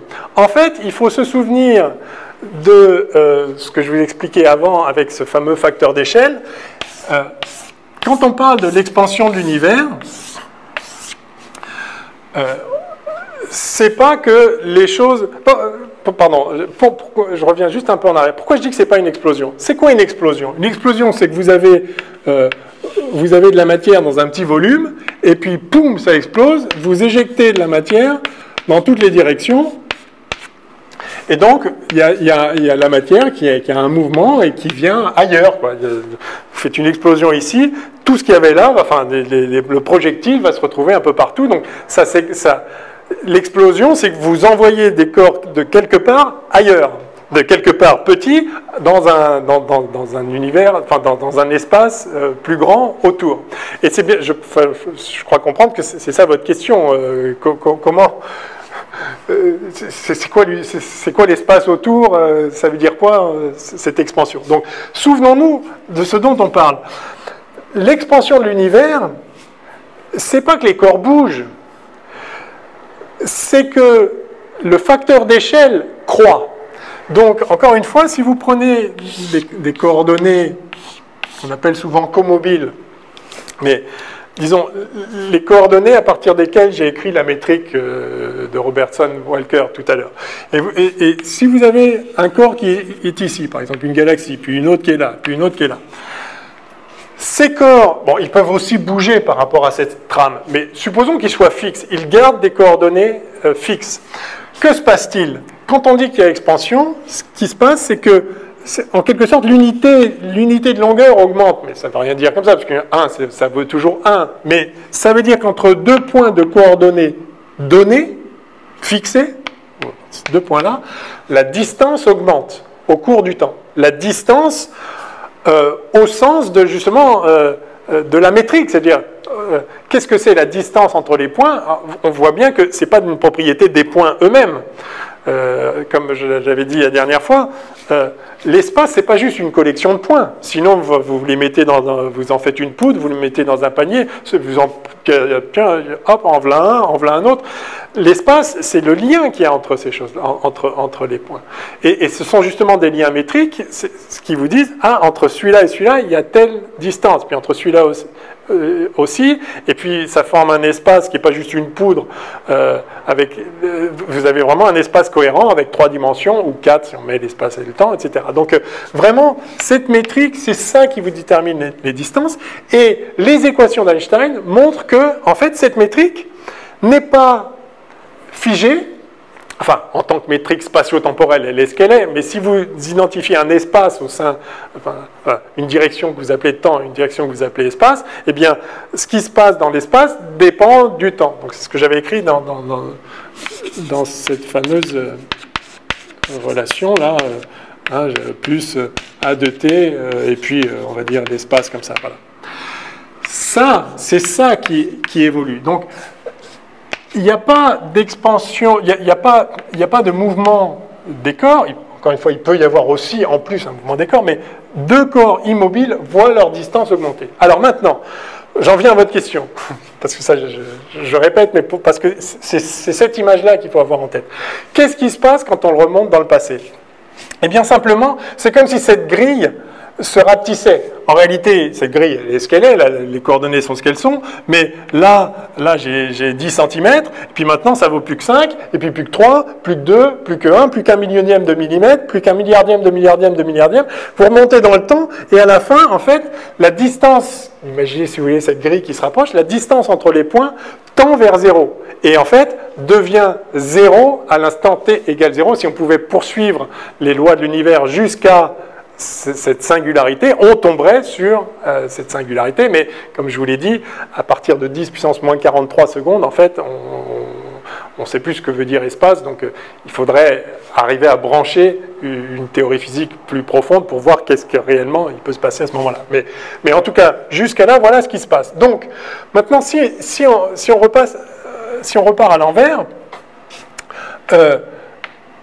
à partir de votre grille ultra contractée, quasi à 0, la distance entre 2 lignes, ce qui se passe, c'est que si vous laissez le temps s'écouler dans le sens, dans le bon sens entre guillemets, eh bien la distance augmente. Mais vous voyez qu'il n'y a pas un truc qui se retrouve ailleurs. C'est pour ça que ce n'est pas une explosion. Il n'y a pas un truc qui va se retrouver dans un autre espace. Non, l'espace est toujours le même, simplement la distance augmente. Donc vous voyez qu'il n'y a pas un mouvement d'explosion, ça c'est sûr. Il n'y a pas un truc qui est là, qui se retrouve ailleurs, dans un ailleurs qui n'aurait pas existé, mais qui se mettrait à exister. Tout ça n'a pas de sens en fait. Mais vous voyez que si on le représente comme ça, il n'y a pas de problème en réalité. Avant de vous demander si j'ai répondu à votre question, je fais une autre remarque. C'est que cette singularité initiale qui correspond au moment où, si on pouvait extrapoler jusqu'à si le loi de la physique était connue jusqu'au bout, on arriverait à une distance 0 qui tend, enfin, elle tend vers 0, mais jusqu'à 0 à un temps fini. Il n'en resterait pas moins que si l'univers est infini maintenant, ce qu'on ne sait pas vraiment, mais il est possible que l'univers soit infini, on le pense ou pas, enfin bon, ça, on ne sait pas trop, mais il est peut-être juste très grand, c'est difficile à dire, puis au-delà d'un certain point, ça n'a pas forcément grand sens de se poser la question. Mais imaginons un cas simple où l'univers est infini. C'est-à-dire que vous avez votre feuille de papier quadrillé et ça va vraiment jusqu'au bout. Votre feuille, elle s'arrête quelque part, mais pour l'univers, ça ne s'arrête pas. Donc l'univers est infini. Voilà. Et il est en expansion. Vous remontez dans le passé, c'est-à-dire que la distance, la grille s'écarte. Si vous remontez dans le passé, la grille se rapproche. Mais ça vient de l'infini dans toutes les directions.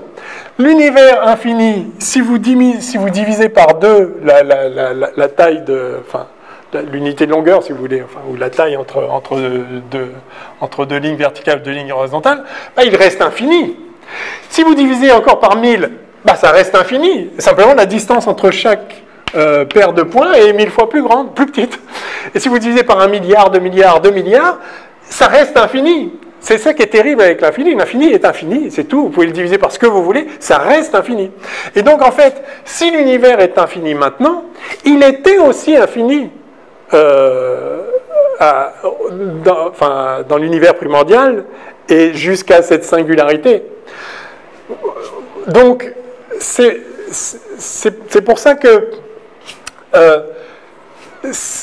c'est piégeant de se dire que quand on lit dans la presse de vulgarisation, « Ah, tout l'univers a été concentré en un point ». Non, ça ne veut rien dire.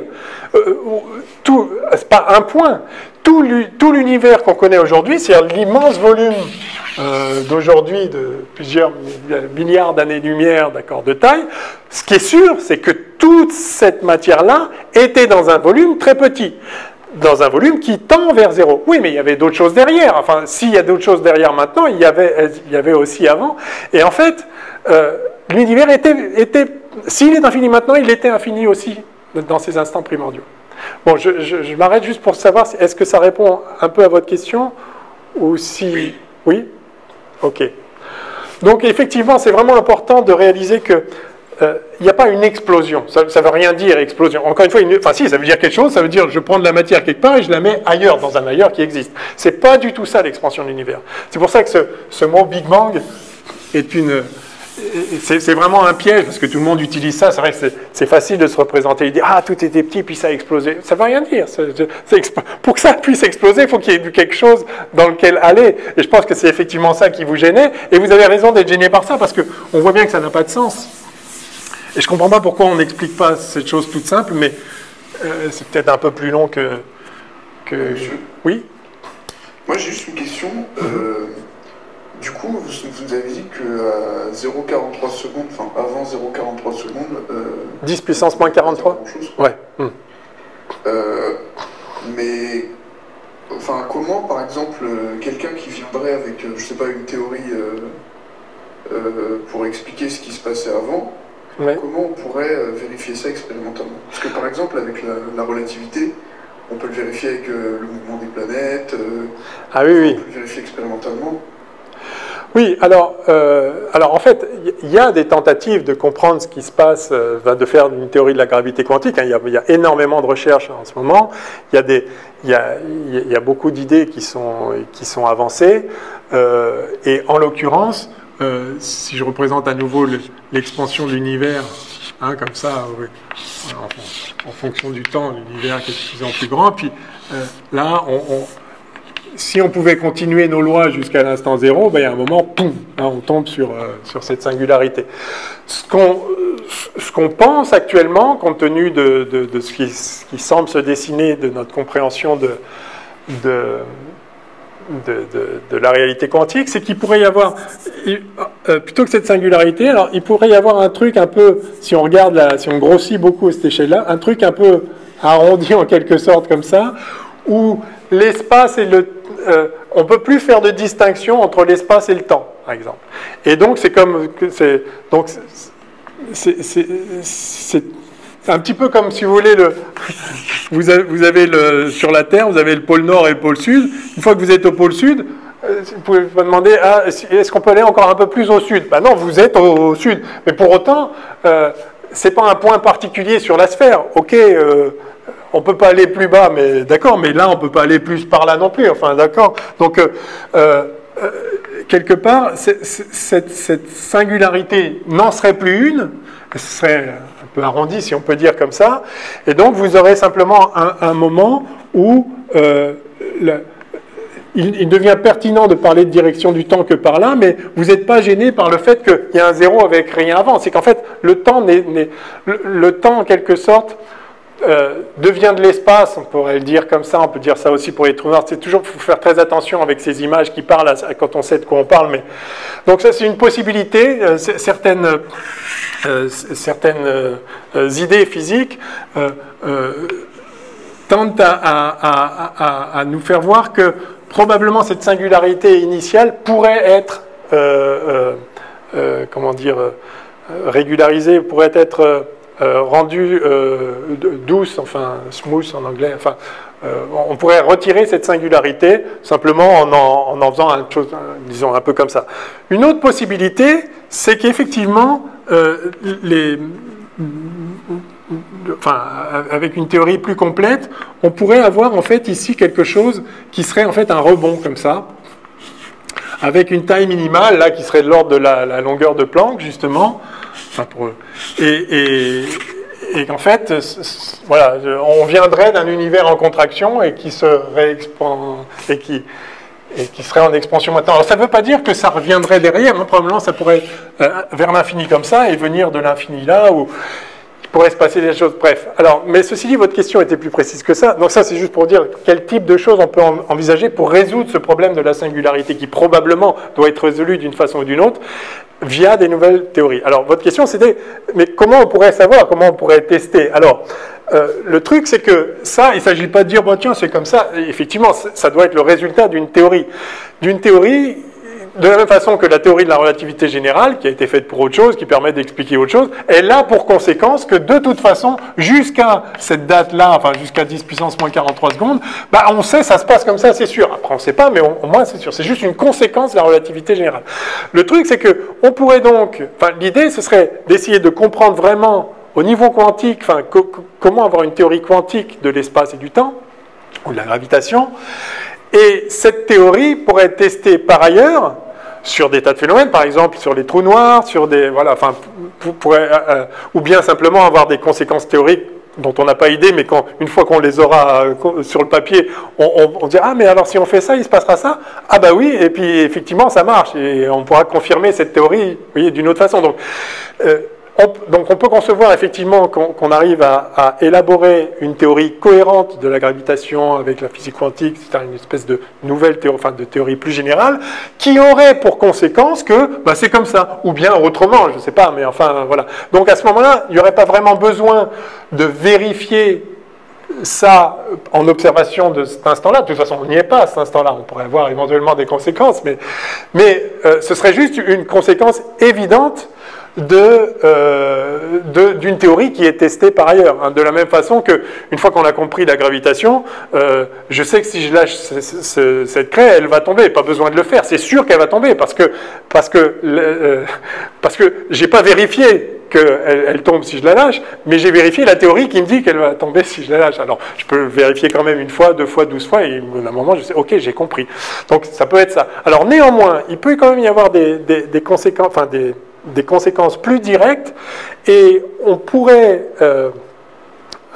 donc on commence à imaginer, grâce à des observations très fines, par exemple du fond diffus cosmologique, dont je voulais vous parler, je ne sais pas si j'aurai le temps, sinon on fera la prochaine fois, voir effectivement des traces de cette époque initiale dans la distribution des galaxies aujourd'hui, dans la distribution du fond diffus cosmologique. Donc, il n'est pas exclu qu'il y ait des traces, des conséquences de ce qui se passait dans ces premiers instants. Alors, néanmoins, certains pensent qu'il y a eu une phase d'inflation ici qui pourrait rendre les conséquences de ce qui se passait ici quasiment inaccessibles, peut-être.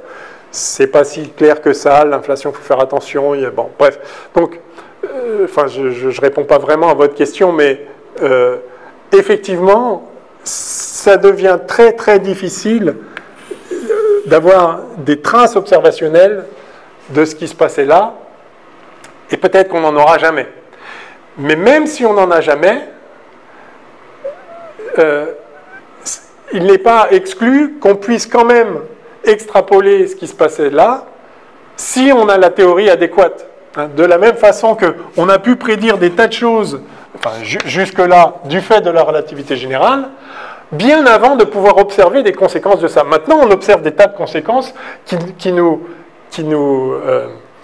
confirment que ce qu'on a déduit de la relativité générale est en fait correct.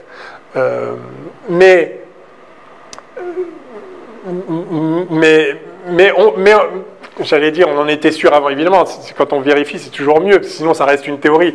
Mais si vous avez une théorie qui est vérifiée de 1000 façons et qui vous produit une chose évidente, bon, cette chose-là, jusqu'à preuve du contraire, il faut la tenir pour vraie. Vous voyez ce que je veux dire? Bon. Voilà. Alors, par ailleurs, les conditions ici, qui seraient des conditions de champ gravitationnel très intenses, mais sur des échelles qui impliquent également la nécessité d'un traitement quantique, ces situations-là, donc, qui sont pertinentes pour le Big Bang, on pense qu'on peut les retrouver au cœur des trous noirs. On me dira, on ne peut pas voir non plus ce qu'il y a à l'intérieur du trou noir, mais il y a peut-être des effets qu'on peut envisager. Et il y a peut-être des subtilités de la gravitation qui vont nous donner des indices. Vous savez qu'on observe les ondes gravitationnelles. Pour l'instant, tout est parfaitement conforme avec la relativité générale, mais on espère un jour peut-être voir des indices de quelque chose qui se passerait un petit peu différemment, qui nous permettrait justement de comprendre, de nous ouvrir un petit peu la porte vers des théories plus générales. Et donc ça, c'est aussi une piste via l'observation du cosmos. Et puis il y a la piste physique des particules, c'est-à-dire d'essayer de repérer dans les accélérateurs ou aussi par la réflexion théorique, de repérer des indices de la manière dont on pourra un jour rendre compatible la relativité générale et la physique quantique. Et puis donc, je le disais juste là en incise, mais la réflexion théorique est importante. Il faut se souvenir que la relativité générale n'a pas été élaborée en conséquence d'observations étranges dont il a fallu rendre compte. La théorie de la relativité générale est l'aboutissement de considérations théoriques, d'une réflexion profonde, je dirais philosophique, sur la nature de l'espace, du temps, etc. Et donc, il n'est pas exclu non plus, et en fait, moi je pense que c'est ce qui se produira, c'est qu'à force d'approfondir toutes ces notions, on finisse par comprendre vraiment plus profondément l'espace, le temps, la nature quantique de la réalité, etc. Et que des choses qui nous paraissent inaccessibles aujourd'hui deviennent une évidence, parce qu'on aura enfin acquis le bon point de vue, enfin forgé les outils suffisamment profonds pour que ce qui nous paraît compliqué, voire contradictoire, devienne simple et évident. Bon, quelle heure est-il? Ouh là là. Alors, je vais juste faire... Je fais 5 minutes, juste pour se mettre à un point où on pourra redémarrer facilement la semaine prochaine. Donc, je vous ai parlé de ce début de nucléosynthèse. Donc, il y a un moment, l'univers se refroidit suffisamment pour qu'il puisse exister des neutrons et des protons, et des électrons, des positons, des neutrinos et évidemment des photons. Mais à partir de ces briques-là, on va pouvoir commencer à faire des noyaux plus lourds, plus complexes, constitués de plus d'un nucléon. Mais pour ça, il faut que ça se refroidisse encore, de telle sorte que quand on fait P plus N, pour faire du deutérium, je vais le noter H2 comme ça, enfin petite idée, alors plus des photons, plus de l'énergie, hein, parce que évidemment c'est de la fusion nucléaire, hein, un proton plus un neutron, ça fait un deutérium qui est plus stable que le proton et le neutron séparément, vous avez gagné de l'énergie, donc quand vous faites cette réaction-là, cette interaction, cette réaction de fusion, vous libérez de l'énergie. Vous faites des photons avec une énergie qui correspond à la différence d'énergie entre cet objet assemblé, un proton et un neutron, et cet objet séparé, ces deux objets séparés. Donc, ok, ça peut se produire, mais tant que vous êtes dans un bain thermique où vous avez des photons suffisamment énergétiques pour faire fissionner, enfin pour détruire ce deutérium, évidemment vous avez la réaction inverse, et si vous avez beaucoup de photons très énergétiques, en fait, l'équilibre sera complètement déplacé de ce côté-là, et vous avez essentiellement zéro deutérium. Dès qu'il s'en forme un, il est détruit.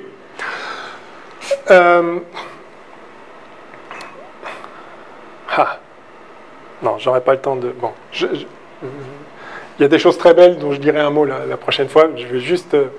je vais juste démarrer cette histoire. Donc, pendant ce temps-là, la température décroît. Parce que le temps passe.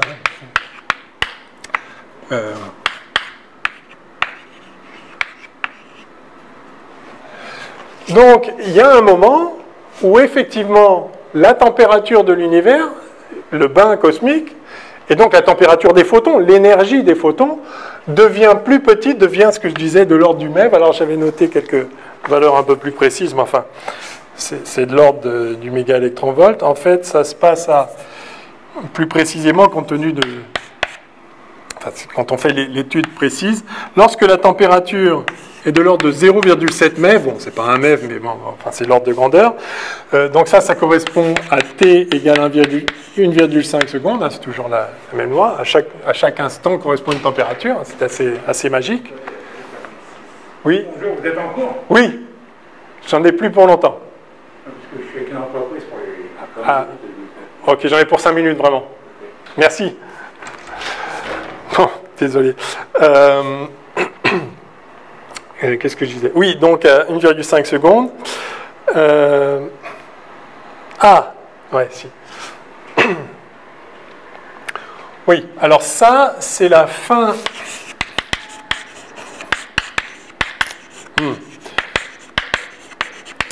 C'est la fin de l'équilibre entre protons et neutrons. C'est le point que je ne voulais pas dire, mais finalement je le dis parce que je suis obligé. Les protons et les neutrons, vous savez qu'un proton peut se transformer en neutron peut se transformer en proton. C'est ce qui se passe dans le cœur des noyaux quand vous avez de la radioactivité bêta, vous le savez, mais ça se passe à l'état naturel aussi. Vous savez qu'un neutron n'est pas stable et au bout d'une dizaine de minutes devient un proton. Mais du coup, pour conserver la charge, il faut émettre un électron, puis pour conserver le nombre leptonique, il faut émettre un antineutrino électronique. Peu importe, le point, c'est que vous avez effectivement un neutron peut devenir un proton. Mais en réalité, un proton peut aussi devenir un neutron par cette réaction. Alors, cette réaction à 3 corps, c'est un peu compliqué, mais je peux l'écrire autrement. Je peux dire que un neutron plus un neutrino électronique donne un proton plus un électron, mais l'inverse est vrai. Donc ça, ce sont les interactions faibles qui permettent ça. Cette transition. Donc vous avez un proton plus un électron, une charge plus, une charge moins, hop, ça fait un neutron plus un neutrino. Donc ces réactions-là, dans le bain primordial universel, ça se produit tout le temps, parce que vous avez des milliards de milliards par centimètre cube de neutrons, de protons, d'électrons, de neutrinos, de photons, tout ça se produit en permanence. Donc en fait, vous avez un équilibre complet qui s'établit entre protons et neutrons. C'est-à-dire qu'à la fois, vous avez un équilibre thermodynamique global de toutes les particules, toutes les particules que vous avez, mais chacune individuellement, mais vous avez aussi un équilibre entre elles.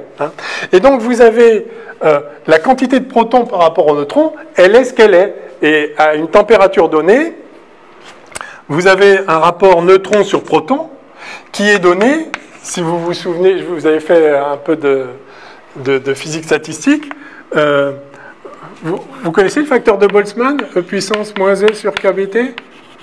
Est-ce que ça vous parle, ça?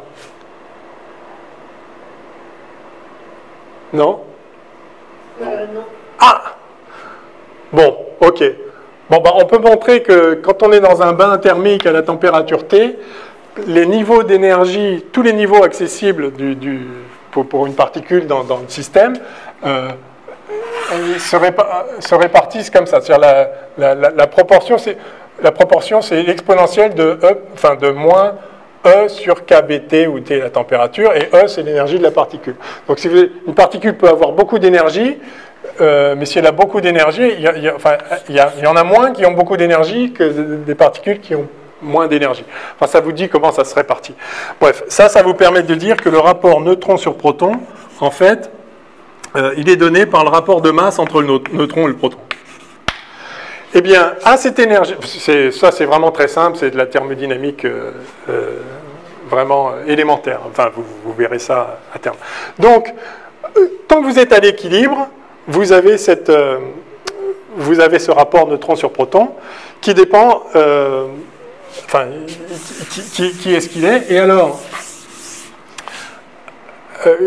quand l'énergie devient trop basse, la réaction que je viens d'écrire, qui permet d'équilibrer entre les protons et les neutrons, cesse d'être efficace. Il n'y a plus assez d'énergie pour passer dans l'autre sens, si vous voulez. Donc à un moment, ça se fige, et vous avez un rapport neutron sur proton qui est, donc, à cette énergie-là, de l'ordre de... alors, je l'ai noté, 0... excusez-moi, j'essaie de faire très vite. Voilà, 0,16. Sauf erreur, enfin à peu près, voilà. Et là, du coup, c'est réglé, parce que c'était à l'équilibre, et donc la quantité de neutrons et de protons dans l'univers, elle est fixée par les lois élémentaires de la physique. Enfin, que j'ai effacé là. Ça vaut ça, c'est comme ça. Et donc voilà le matériau que vous avez à disposition pour faire la nucléosynthèse, c'est-à-dire pour fabriquer les noyaux. Vous avez une fraction, voilà, vous avez 0,16. Le rapport neutron sur proton, il est ce qu'il est. Donc voilà les briques, et maintenant il faut les assembler. Mais alors attention, parce qu'il faut les assembler vite, au sens où si vous attendez 10 minutes, il n'y aura plus de neutrons, enfin, il n'y aura plus qu'un sur E, etc. Enfin, parce que, donc ça, c'est ce que vous avez disponible. Une fois que l'équilibre est rompu, parce qu'il n'y a plus assez d'énergie et de densité, vous avez ça, et à partir de maintenant, le nombre de neutrons va ne faire que décroître de plus en plus, mais sur une échelle de 10 minutes. Alors fort heureusement, bien avant ça, l'univers se refroidit suffisamment pour que la réaction qui vient casser le deutérium ne puisse plus se faire. C'est-à-dire que si un proton plus un neutron forme un deutérium, enfin un noyau de H2, bon, enfin, c'est pas la peine que je le réécrive, il est là, du coup, la réaction inverse ne se fait pas, et donc vous fabriquez du deutérium. Puis une fois, donc, et ça y est, vous avez commencé la nucléosynthèse. En fait, vous faites 1 plus 1 égale 2. Vous avez un noyau de taille 2. Alors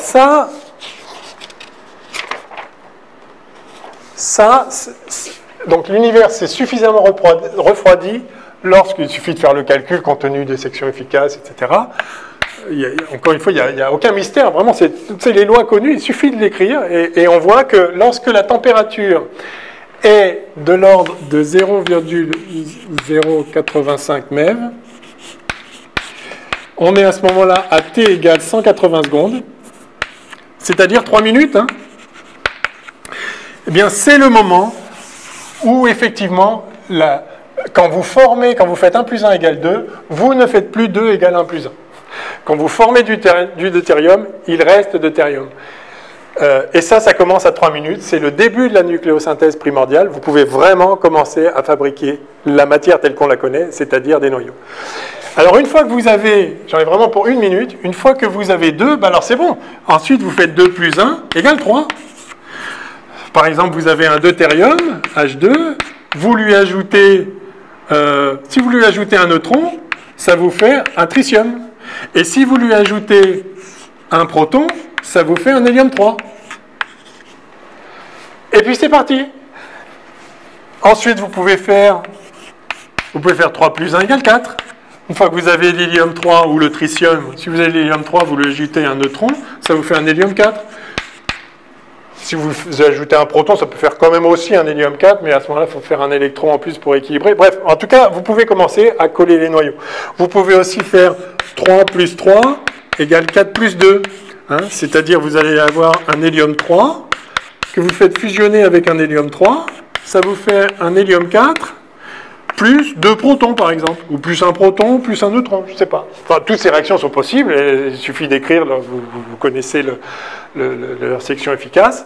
Et donc, alors, vous faites ça, pendant ce temps-là, l'univers est en expansion, mais, donc, on se dit, bah, c'est très bien, on sait faire les noyaux, 1 plus 1 égale 2, 2 plus 1 égale 3, 4, 5, 12, bah, sauf qu'en fait, non, et je vais m'arrêter là-dessus, en fait, les propriétés de la physique nucléaire font que c'est un fait de la nature qui n'est pas très simple à... Enfin, c'est un constat, c'est comme ça, les forces nucléaires font que c'est comme ça, mais ce n'était pas évident à prédire a priori, on commence à mieux comprendre pourquoi, mais en tout cas, c'est un fait.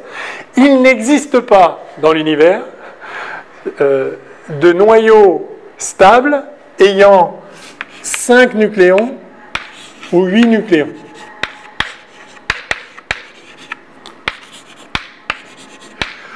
Vous avez de l'hydrogène à l'uranium 92, un proton, 92 protons, mais 238, 235, 238, il y a plusieurs isotopes, ils ont 238 nucléons avec plein de neutrons, etc. Vous avez des tas d'isotopes possibles, vous avez tout le nombre de protons possibles, plein de nombre de neutrons possibles.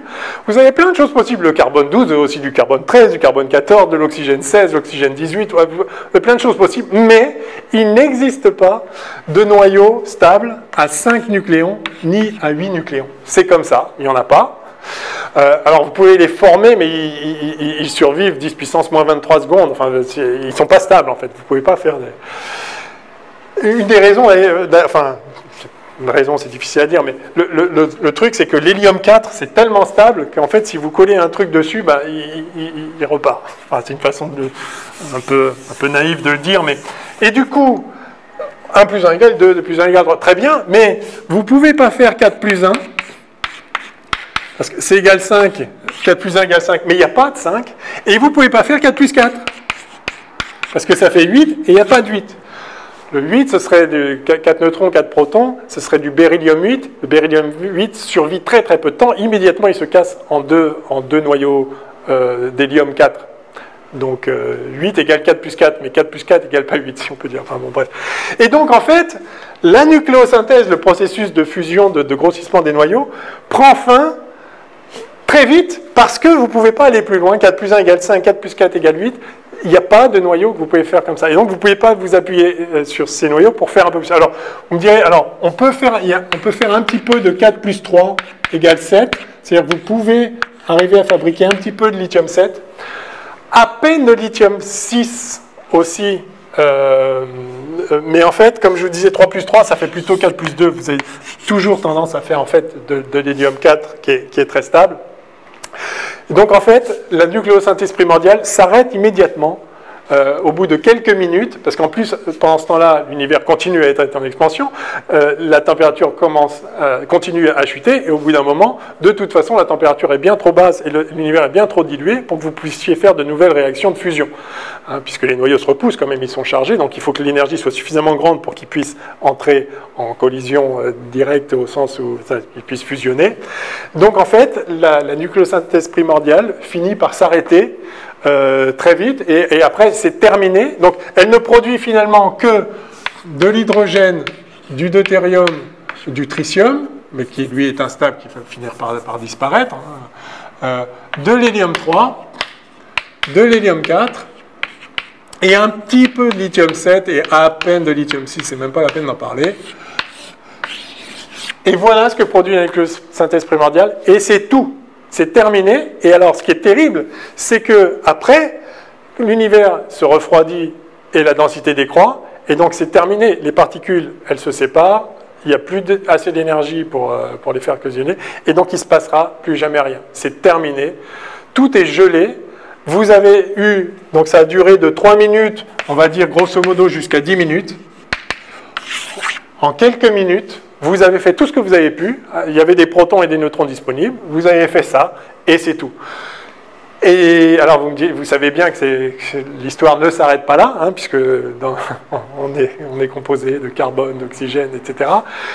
Donc, il a fallu que l'univers fasse quelque chose, et comme vous le savez, l'univers a inventé les étoiles, et comme on en a déjà parlé, ce sont dans les étoiles que va pouvoir se poursuivre la nucléosynthèse, et que vont pouvoir se former ces noyaux plus lourds. Mais ça va prendre des milliards d'années, enfin, au moins des centaines de millions d'années avant de commencer à pouvoir faire des étoiles, parce qu'à ce stade-là, l'univers est en expansion, tout se dilue, tout se refroidit, et c'est terminé, les particules sont parties, vous ne les reverrez plus.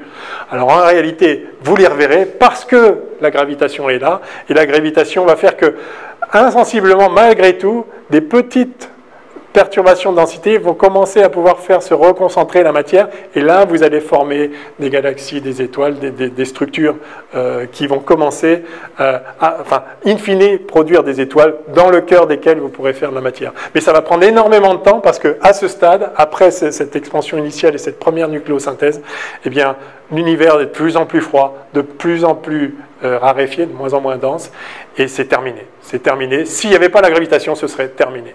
Mais il y a la gravitation, et ce sera donc une autre histoire pour la prochaine fois. Bon, je vais m'arrêter là. Est-ce que vous avez des questions? Je crains qu'il soit déjà un peu tard. Vous avez sans doute un cours après aussi.